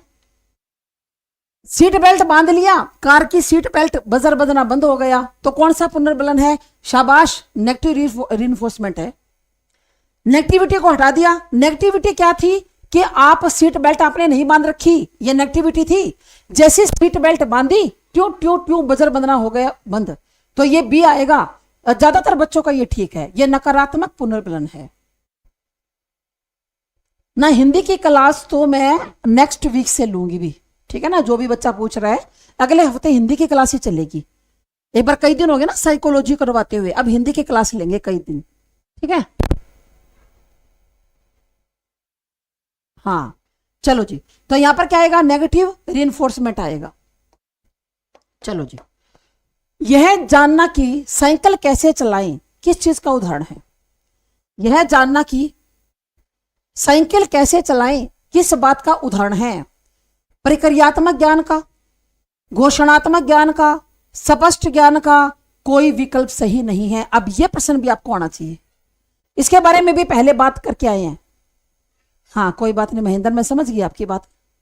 शाबाश, ए आएगा, ए आएगा। अभी थोड़ी देर पहले इसके बारे में आपने बात करी थी और अभी हो गया, आ गया जी ये। अभी तो बात करी थी थोड़ी देर पहले कि यह जानना कि साइकिल कैसे चलाएं किस बात का उदाहरण है। ये प्रोसीड्यूरल इसका एग्जाम्पल है जी, ठीक है ना। यह प्रोसीड्यूरल नॉलेज का एग्जाम्पल है, ठीक है। तो आंसर क्या आ जाएगा जी? यहां पर 1 आ जाएगा। आंसर क्या आ जाएगा? 1। ज्यादातर सभी बच्चों का ठीक है ये, क्योंकि जब एक बार हमें किसी चीज के बारे में नॉलेज हो गई ना, फिर कोई दिक्कत नहीं है। उससे संबंधित कितने भी प्रश्न पूछे जाओ ना, आज नहीं होगी वो नवीन वो क्लास, आज आपकी यही लेंगे जी। विकास काल के दौरान, विकास काल के दौरान जो भ्रूण है, जो क्या है, जो फीटल भ्रूण होता है, उसके सिर का विकास उसके पैरों से पहले होता है। बिल्कुल, बच्चे का पहले सिर बनता है, फिर बच्चे की धड़ बनती है, फिर बच्चे के हाथ बनते हैं और फिर बच्चे के पैर बनते हैं, ठीक है। तो विकास काल के दौरान भ्रूण के सिर का विकास उसके पैरों से पहले होता है। यह विकास की कौन सी प्रवृत्ति की सर्वोत्तम व्याख्या है? केंद्र से बाहर की ओर, सिर से पैर। अरे ये तो सामने दिखाई दे रहा है, सामने दिखाई दे रहा है, बिल्कुल सेकंड आएगा जी, सिर से पैर की ओर। अच्छा अब मुझे ये बता दो, सिर के से पैर की ओर इसका और नाम क्या है? इसका और नाम क्या है? तो मैं आपको बता दूं, इसका और नाम है सेफलोकाउडल। सेफलोकाउडल। आपको कि सेफेलो क्या होता है? ये खोपड़ी होता है बेटा, कभी भी आप नहीं भूलोगे लाइफ के अंदर अगर इस तरह से याद किया। सेफेलो क्या होता है? खोपड़ी, खोपड़ी को बोलते हैं सेफेलो, ठीक है। तो पहले बच्चे की खोपड़ी बनती है और काउडल का मतलब होता है नीचे नीचे, अधोमुखी, फिर शरीर का अन्य हिस्सा बनता है। इसीलिए जो छोटा बच्चा होता है ना, उसका सिर तो भारी होता है और पूरा जो शरीर होता है ना वो उसका पतला होता है, सिर ज्यादा भारी होता है। आपने देखा होगा बच्चा यूं यूं करता रहता है, यूं यूं यूं करता रहता है, और हम उसके सिर के पीछे हाथ लगा के रखते हैं। कोई लेता है ना बच्चे को तो हम कहते हैं अरे ये अभी अपनी है ना गर्दन नहीं, इसके पीछे हाथ रख ले गर्दन के पीछे, क्योंकि झटका लग जाए, बच्चा छोटा है। और फिर आप ये देखना, जब बच्चा थोड़ी थोड़ी गर्दन संभालने लगेगा ना, तो बच्चा गर्दन को न्यू रखेगा, कदे देख लेना ऐसे, फिर आपको ऊपर देख ऊपर देख, फिर आप यूं करोगे ऊपर देख। आप तो यूं सोच रहे हो कि बच्चा ऊपर देख नहीं रहा, उससे यूं हो नहीं रही, आप थोड़ा सा सहारा लगाओगे, ऊपर देख ऊपर देख ऊपर देख, यूं करोगे। क्यों? सिर भारी है, सिर भारी है, शरीर सिर के अनुपात में कम भारी है। तो बच्चे का जो सिर है ना, वो बच्चा संभालना सीखता है 3-4 महीने का। स्वस्थ बच्चा 3-3.5 महीने का संभाल लेता है। हाँ कोई प्री मेच्योर है तो वो 5-6 महीने लगा देगा। जो प्री मेच्योर बेबी होते हैं ना, जो मतलब 7 मास से या 8 मास से होते हैं, वो 6-6 महीने में गर्दन संभालते हैं, 6 महीने लगा देते हैं गर्दन संभालने में। बिल्कुल मैडम, मेरी बेटी भी ध्यान से सुन रही है। अच्छा जी, बहुत बढ़िया कविता, ठीक है।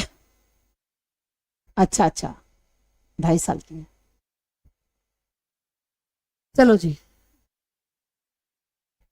अब आगे देखो जी, सिर से पैर की ओर क्या है? सेफलोकाउडल, इसको सेफलोकाउडल बोलते हैं, ठीक है।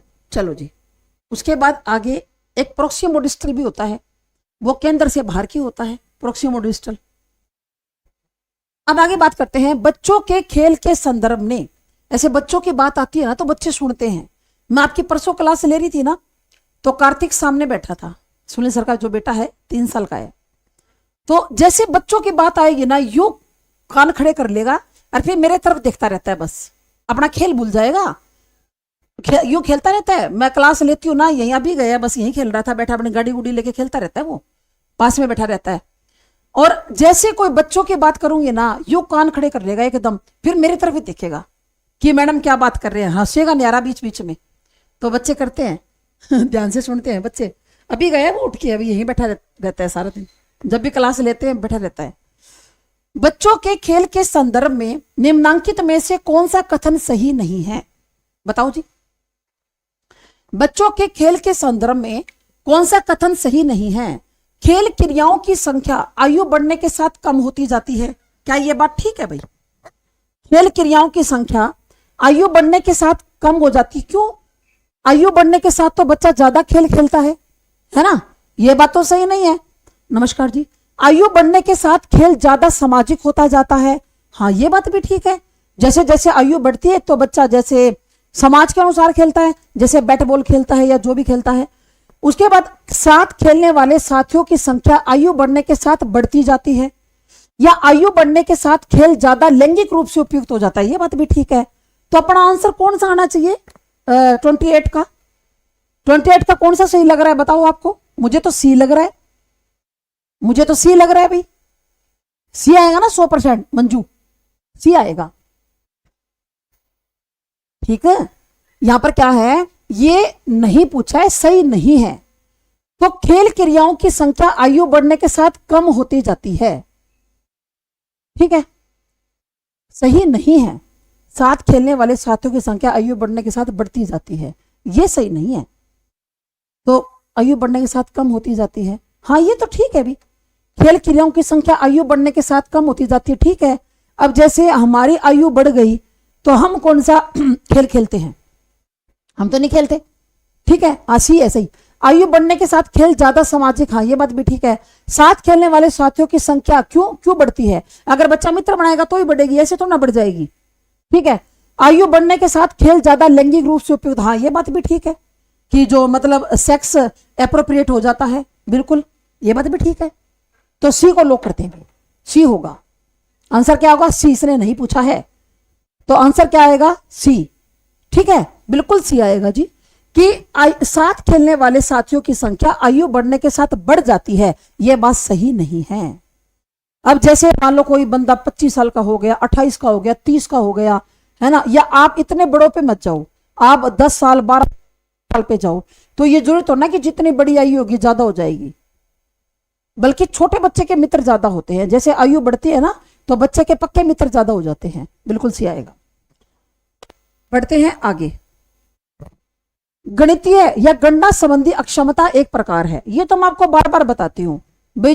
डिसेबिलिटी है ना, ये 4-5 करनी है, ये 4-5 करनी है, ये सारी नहीं करनी, 4-5 में से आ जाएगा।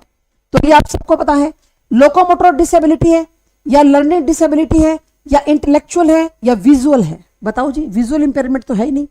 तो आंसर क्या आ जाएगा जी? बिल्कुल बिल्कुल बी आएगा आंसर। लर्निंग डिसेबिलिटी है, गणित के संबंधी डिस्कैलकुलिया है, ठीक है ना। ये क्या है? डिस्कैलकुलिया लिखा हुआ है, गणित संबंधी विकृति है। ये लोकोमोटर नहीं है। लोकोमोटर क्या होता है कि मांसपेशियों की दिक्कत होती है, जैसे जूते के फीते ना बंद कर पाना, शर्ट के बटन ना बंद कर पाना, तो लोकोमोटर तो ये होती है भाई, ठीक है। अच्छा, इंटेलेक्चुअल ये बौद्धिक न्यारी होती है, दृष्टि बाधित विजुअल इंपेयरमेंट है, देखने में दिक्कत है भाई, कम दिखाई देता है ना। तो यहां पर क्या आ जाएगी जी? लर्निंग डिसेबिलिटी आ जाएगी। नमस्कार जी रेनू। अब बढ़ते हैं आगे। अगला प्रश्न है हमारा, निम्नांकित में से किस दृष्टिकोण की यह मान्यता है कि बाल विकास एक सतत प्रक्रिया नहीं है? बताओ किसकी एक मान्यता है कि बाल विकास एक लगातार, which of the following theory assumes that child development is not a continuous process? प्याजे का संज्ञानात्मक विकास का सिद्धांत, व्यवहारवाद, सामाजिक अधिगम सिद्धांत सोशल लर्निंग थ्योरी, या पारिस्थितिकीय तंत्र सिद्धांत इकोलॉजिकल सिस्टम थ्योरी? बताओ जी कौन सा आएगा? ये तो सभी को पता है, ए है प्याजे का संज्ञानात्मक विकास का सिद्धांत। बाल विकास एक सतत प्रक्रिया नहीं है बल्कि असतत प्रक्रिया है।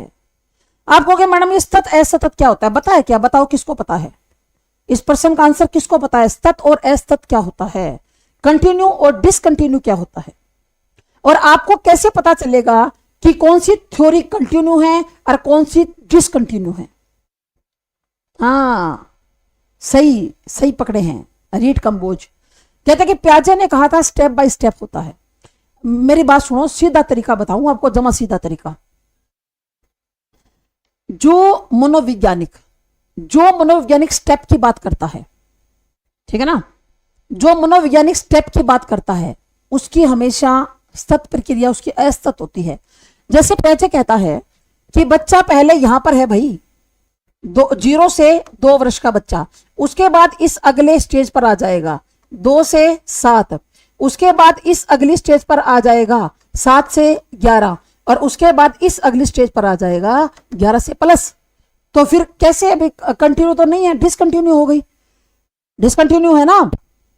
यानी कि जिसने, जैसे इरिक्सन है, एरिक इरिक्सन स्टेजेस की बात करता है ना, कि पहले विश्वास बनाम अविश्वास करता है ना, ऐसे स्टेजेस की बात करता है कि नहीं करता। तो ऑटोनॉमी वर्सेस सेम, तो अब इरिक्सन की पूछ ले आपको, तो आप क्या कहोगे, डिसकंटिन्यू है भैया। अब यूरी ब्रोन फेनबेनर है, तो वो तो मंडल की बात करते हैं कि इस मंडल में बच्चा आएगा, उस मंडल में, वो उनका तो मंडल है, ठीक है। तो जो जैसे वाइगोस्की है, उस वाइगोस्की कोई स्टेज नहीं बताता। वाइगोस्की केवल इतना कहता है कि बालक का सामाजिक और सांस्कृतिक विकास भाषा के द्वारा होता है, लैंग्वेज इज ए टूल। तो वाइगोस्की का क्या है, सतत है, लगातार है, कंटिन्यू। भाई देखो, जिसने स्टेजेस बता दी उसका नहीं है, और जिसने यूं बता दिया कि लगातार होता है, जैसे वाइगोस्की है, नोआम चोम्स्की है ना, तो इन्होंने क्या बताया, इन्होंने बताया ग्रेजुअल है, ग्रेजुअल, लगातार होता है, विकास क्या होता है जी, लगातार होता है, ठीक है। और जो स्टेजेस बता देगा ना, उनका डिसकंटिन्यू है उनका, ठीक है। यहां पर आंसर क्या आएगा, प्याजे का। चलो जी, अब चलते हैं अगले प्रश्न की तरफ। अगला प्रश्न है हमारा, बताओ जी, अगले प्रश्न की करते हैं जी बात। अगला है जी, निम्नलिखित में से कौन सा एक कथन निर्देशन की विशेषताओं और प्रकृति के संदर्भ में गलत है, बताओ जी। निर्देशन की विशेषता, और निर्देशन क्या होता है जी, बताओ जी। गाइडेंस, जहां बच्चों को आप गाइडेंस देते हो। निर्देशन किसी व्यक्ति को खुद को समायोजित करने में सहायता करता है। निर्देशन आत्म दिशा के में व्यक्ति के विकास को बढ़ावा देता है, सही बात है। निर्देशन केवल, जहां पर ज्यादा तो केवल आ जाए ना, वो नेगेटिव ही होता है। निर्देशन केवल अन्य के प्रयासों के माध्यम से व्यक्ति स्वयं की मदद करना है, तो यही आएगा। क्यों भाई, हम खुद को भी गाइड करते हैं कई बार। निर्देशन किसी व्यक्ति को अपना स्थान स्वयं प्राप्त करने में सहायता करता है। बाकी के 3 ठीक है, और ये क्या है, ये अपना रोंग है, ठीक है ना, ये अपना क्या रोंग है, ठीक है। कौन बच्चा बताएगा मुझे, गाइडेंस और काउंसलिंग में क्या फर्क होता है, कौन बच्चा बताओ।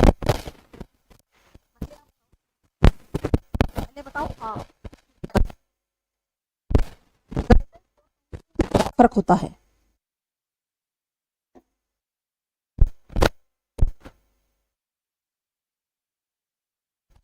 बताओ, कौन बच्चा बताएगा, क्या फर्क होता है गाइडेंस और काउंसलिंग में। काउंसलिंग तो बताओ, मुझे बताना क्या फर्क होता है गाइडेंस और काउंसलिंग, फिर मैं बताऊंगी आपको, ठीक है ना, क्या फर्क होता है। जो गाइडेंस होती है ना, गाइडेंस व्यक्ति को काम करने के तरीके के बारे में बताती है, सलाह के ऊपर केंद्रित होती है, केवल सलाह देती है, ठीक है ना, सलाह देती है, ऐसे कर लो, के मैदान में चलो।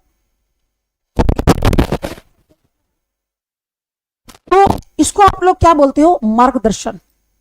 इसको आप क्या बोलते हो, मार्गदर्शन, यानी कि गाइडेंस, सलाह होती है। सलाह क्या होती है कि जानकारी के ऊपर केंद्रित है, आप जानकारी देते हो। और जो काउंसलिंग होती है, काउंसलिंग के अंदर क्या होता है कि व्यक्ति की भावनाएं क्या है, ठीक है ना, उसके व्यक्तिगत मूल्य क्या है, वो क्या चाहता है, वो काउंसलिंग होती है। जैसे मान लो कोई बच्चा 10th कर ली, हाँ, गाइडेंस जो आप हमें दे रहे हो, शाबाश मंजू, मंजू कह रही है कि गाइडेंस वो है मैडम जो आप हमें दे रहे हो, बिल्कुल जो मैं आपको दे रही हूँ, जानकारी दे रही हूँ, मैं आपको सलाह दे रही हूँ, सलाह देती हूँ ना, बीच बीच में भी पढ़ा करो, तैयारी किया करो, आगे पेपर होंगे, है ना, उसके अंदर से तुम पेपर क्लियर कर जाओगे, गवर्नमेंट जॉब लग जाओगे, तो और फिर मैं आपको कई जानकारियां भी दे रही हूँ, तो ये तो मेरी गाइडेंस है। काउंसलिंग क्या होगी कि जब मैं आपसे बात करूंगी कि आप क्या चाहते हो, ठीक है ना, आपकी भावनाएं क्या हैं, आपके व्यक्तिगत विचार क्या हैं, उसको क्या बोलते हैं, उसको काउंसलिंग बोलते हैं। हाँ, काउंसलिंग में स्पेसिफिक फैक्टर होता है, बिल्कुल, काउंसलिंग ऐसे थोड़ा ना सबकी काउंसलिंग कर देंगे आप ना, स्पेसिफिक फैक्टर होता है। और गाइडेंस तो अब आप जितने बच्चे जुड़ रहे हैं मैं सबको कर रही हूं, चाहे यहाँ पर 2000 बच्चे जुड़ जाए मैं सभी को कर दूंगी गाइडेंस, तो ठीक है ना। और काउंसलिंग इंडिविजुअल होती है, काउंसलिंग क्या होती है, इंडिविजुअल होती है। हाँ, जैसे कई बार डॉक्टर के साथ आप काउंसलिंग करते हो, डॉक्टर के पास जाते हो और अपनी सारी बातों को बताते हैं, डॉक्टर आपको भी देखता है, आपकी भावनाएं, आपकी क्या दिक्कत है, क्या समस्या है, ठीक है। चलो जी,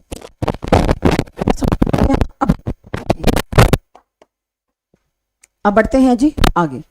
एक प्रकार का चिंतन, एक प्रकार का चिंतन ये कहता है कि जिसमें अनुभव के साथ संवेदना की व्याख्या की जाती है। क्या? परावर्तक चिंतन, अवधारणात्मक चिंतन, सृजनात्मक चिंतन या आलोचनात्मक चिंतन, बताओ।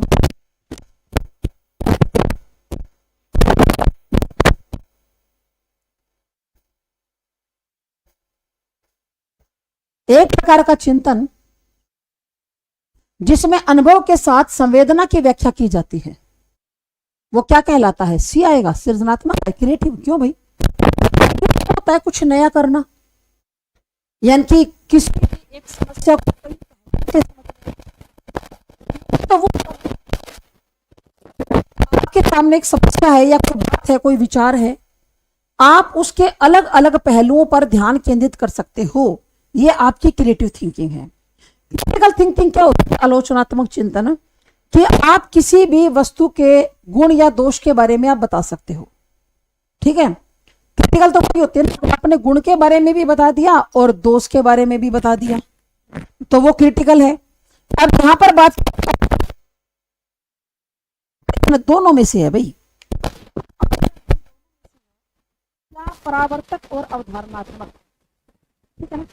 तो अवधारणात्मक क्या होती है, ये इस प्रकार की सोच है जो हमारी इंद्रियां होती हैं, हमारी जो इंद्रियां होती हैं, इंद्रियां कौन सी होती है हमारी, आंख, नाक, कान, त्वचा और जीभ, ये क्या है हमारी ज्ञानेंद्रियां। आंख, नाक, कान, त्वचा और जीभ, इनसे प्राप्त जानकारी जो आप संगठित करते हो, उसकी व्याख्या करते हो और उसके माध्यम से ज्ञान प्राप्त करते हो, अभी करते हैं वॉइस वाली, उसके माध्यम से ज्ञान प्राप्त करते हो, ठीक है ना। तो ये क्या होता है, अवधारणात्मक सोच होती है। तो एक प्रकार का चिंतन जिसमें अनुभव के साथ संवेदना की व्याख्या की जाती है, ठीक है ना, तो वो कौन सी होती है, अवधारणा। अच्छा, परावर्तक चिंतन, बात करते हैं परावर्तक चिंतन क्या होता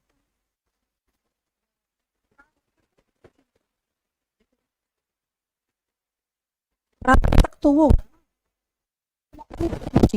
तो ये तो टॉप लेवल का है। रिफ्लेक्टिव तो वो है कि समस्या दे दी और समस्या का आपने समाधान कर दिया, रिफ्लेक्टिव तो वो है, रुको जी,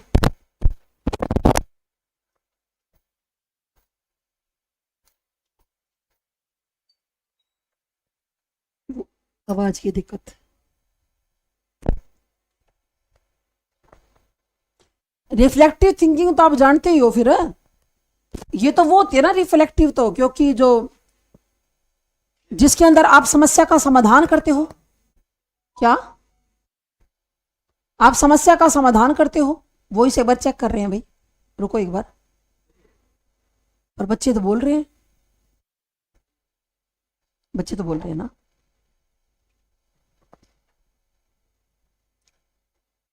तो इसका आंसर क्या आएगा? अवधारणात्मक चिंतन आएगा। ठीक है ना, चेंज करके क्लियर है जी। अब क्या कर दिया भाई? मैं कह रही सतीश को अब क्या कर दिया? सतीश के हाथ लगते कैसे ठीक होगी? हैं, कंप्यूटर के हाथ लगाया और आवाज ठीक है। चलो जी, बीच बीच में रुक जाती है, हाँ ये कोई दिक्कत है, कोई बात नहीं। तो यहाँ पर आंसर क्या आ जाएगा जी? आंसर आएगा अवधारणात्मक सोच है, क्योंकि अनुभव के साथ है ना। अब अनुभव किससे करोगे? इंद्रियों से करोगे।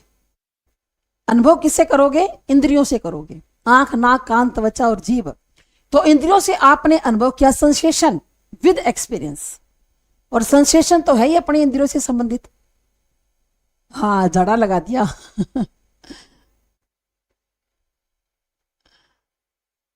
और वो बीच बीच में संभालता तो रहता है।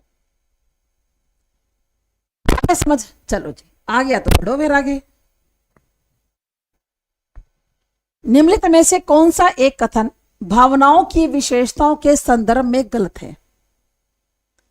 ठीक है ना, भावनाओं की विशेषताओं के संदर्भ में गलत है। संवेग भावनाओं के आधार होते हैं, भावनाएं जन्मजात होती हैं, समय के साथ भावनाएं पुरानी पड़ जाती हैं और अपनी स्थिति भी बदल लेती हैं। ज्यादातर जानवरों में भावनाएं नहीं होती क्योंकि उनके पास कोई बौद्धिक समझ नहीं होती। तो बताओ जी, आंसर क्या आएगा? शाबाश, बताइए क्या आएगा?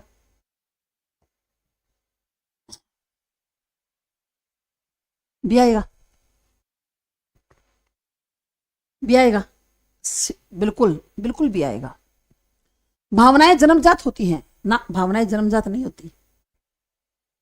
ठीक है ना, सेंटिमेंट्स आर इनेट, इनेट नहीं होते भाई, ये जन्मजात नहीं होती, ये बाद में एक्वायर की जाती है।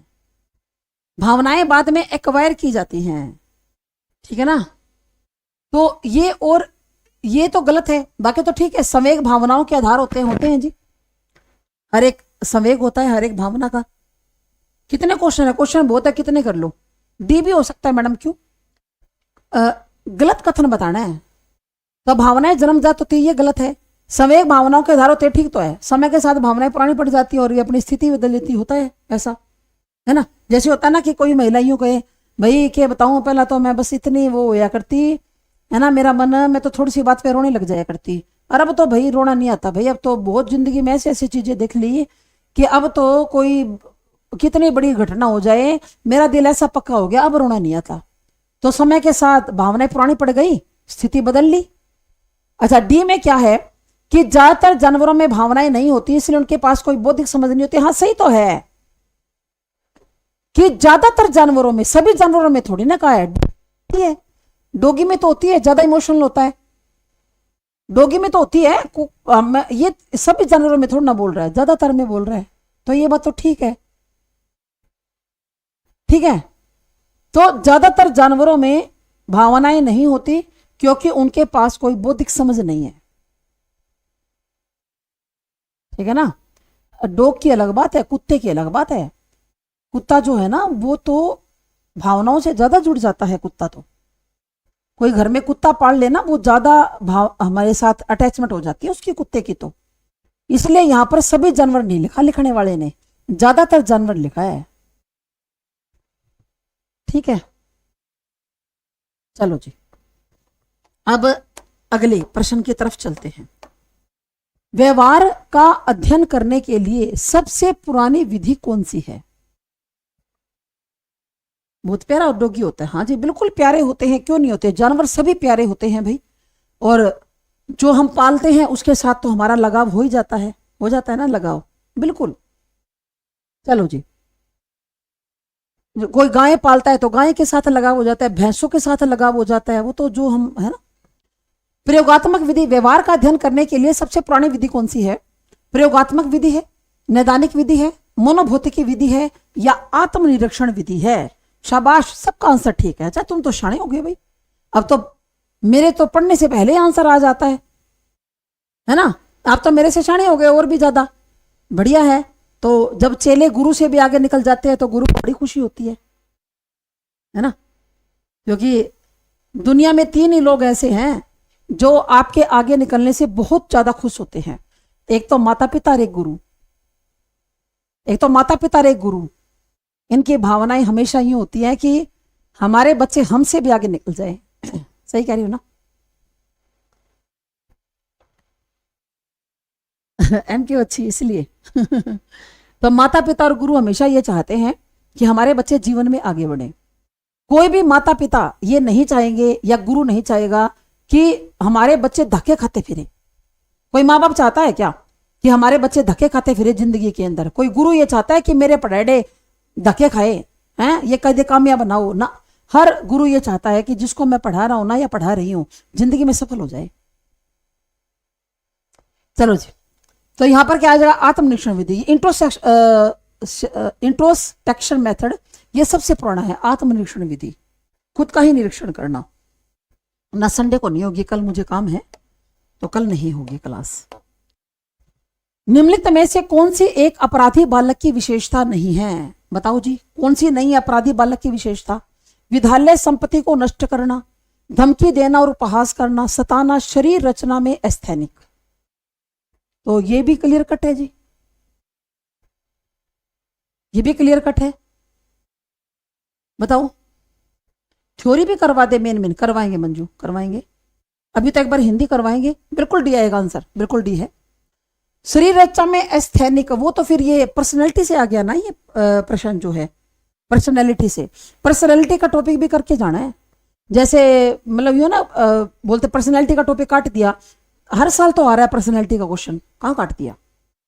तो पर्सनैलिटी का टॉपिक आप सभी को पढ़ के जाना है। पर्सनैलिटी में से क्वेश्चन आता है।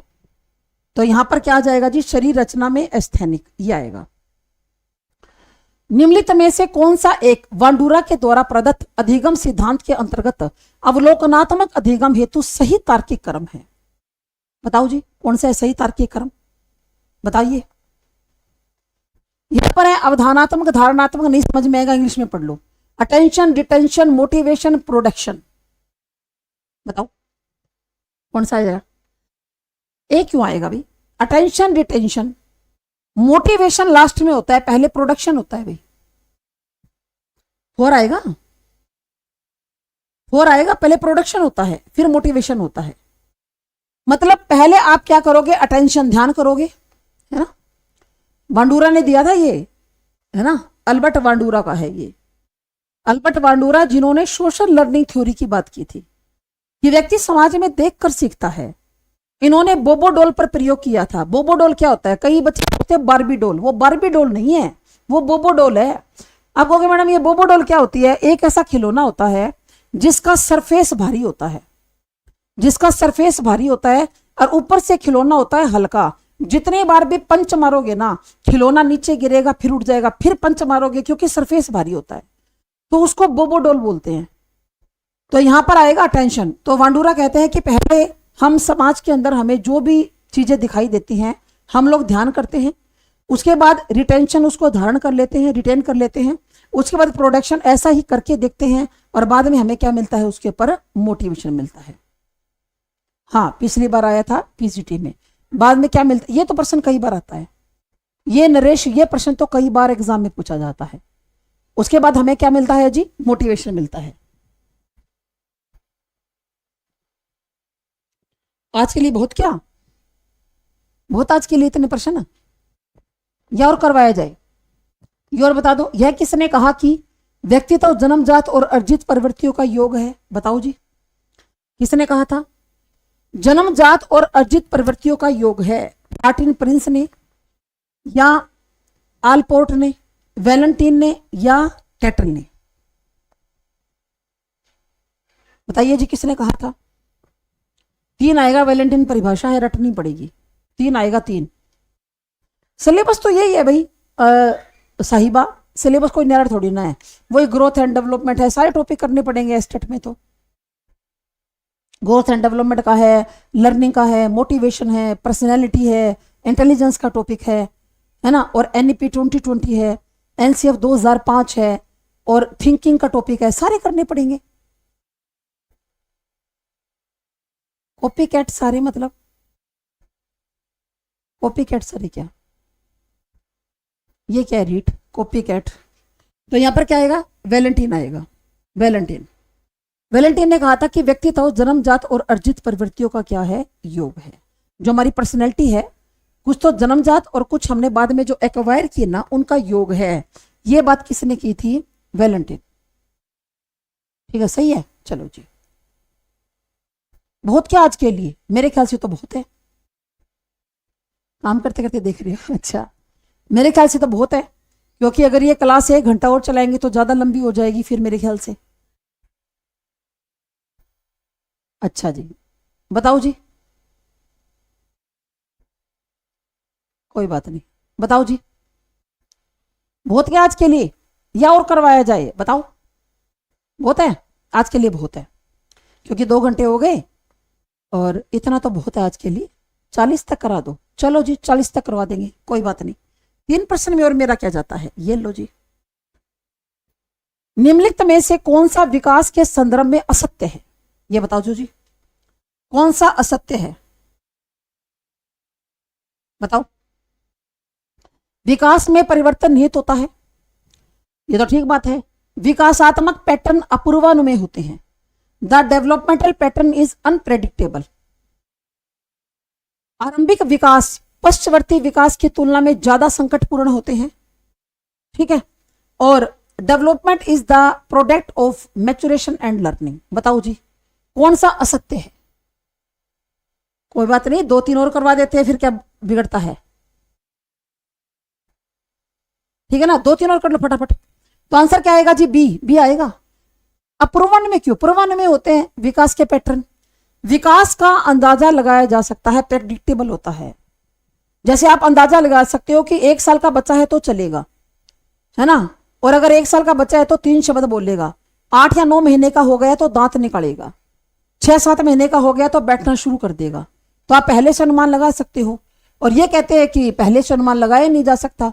बाकी तो ठीक है, ये क्या विकास में परिवर्तन होता है, बिल्कुल होता है। आरंभिक विकास बाद के विकास की तुलना में ज्यादा संकटपूर्ण होता है, बिल्कुल। शुरुआत में जो विकास होता है, जैसे मैंने अभी बताया कि बच्चे की गर्दन नहीं संभलती, बच्चे को चलना नहीं आता, वो ज्यादा जो है संकटपूर्ण है। विकास परिपक्वता और अधिगम का उत्पाद है। तो आंसर क्या आ जाएगा जी, सेकंड आएगा। आंसर क्या आएगा, सेकंड। चलो जी अगला प्रश्न और करो। लड़कियां शारीरिक रूप से लड़कों से श्रेष्ठ होती हैं शैशवावस्था में, उत्तर बाल्यावस्था में, पूर्व बाल्यावस्था में, किशोरावस्था में। बताओ जी, किसमें होती है, लड़कों से श्रेष्ठ होती है लड़कियां। इसके आंसर 2 माने थे बोर्ड ने, बता दूं आपको। इसका उत्तर बाल्यावस्था भी माना है और किशोरावस्था भी माना है, दोनों आंसर माने इसके बोर्ड ने। जब इसके आंसर किया है ना, तो बोर्ड ने दोनों को माना है। उत्तर बाल्यावस्था मतलब वो यही 10, 11, 12 साल की लड़कियां, और किशोरावस्था के अंदर भी जब प्रारंभिक किशोरावस्था ना, तो लड़कियां बड़ी लगती है लड़कों से। तो शारीरिक रूप से पूछा है, कदे नु दिमाग का भी ले लो, कह दो ना पापा की परी थोड़ा, उनके तो दिमाग ही नहीं होता, ये लड़के यूं सोचेंगे।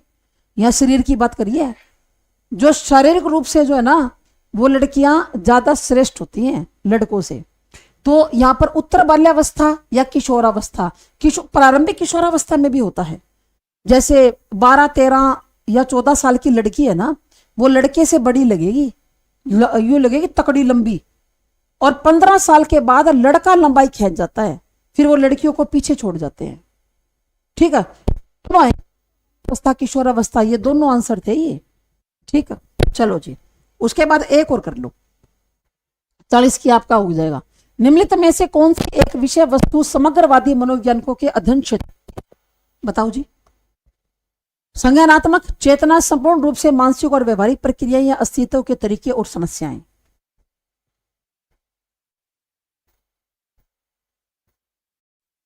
क्या आएगा, निम्नलिखित में से कौन सी एक विषय वस्तु समग्रवादी मनोविज्ञानिकों के अध्ययन क्षेत्र की है। समग्रवाद यानी कि गेस्टाल्टिज्म। संज्ञानात्मक प्रक्रियाएं, चेतना, संपूर्ण रूप से मानसिक और व्यवहारिक प्रक्रियाएं। तो आंसर ये आएगा। इन्होंने इस चीज का अध्ययन किया था कि mental and process a holes behaviour. C आएगा यहां पर, आंसर क्या आएगा, सी। चलो जी, बहुत है इतना तो। आप सभी का थैंक यू, धन्यवाद। मिलते हैं नेक्स्ट क्लास के अंदर। हाँ सी है। जय हिंद, जय भारत। ठीक है, थैंक यू।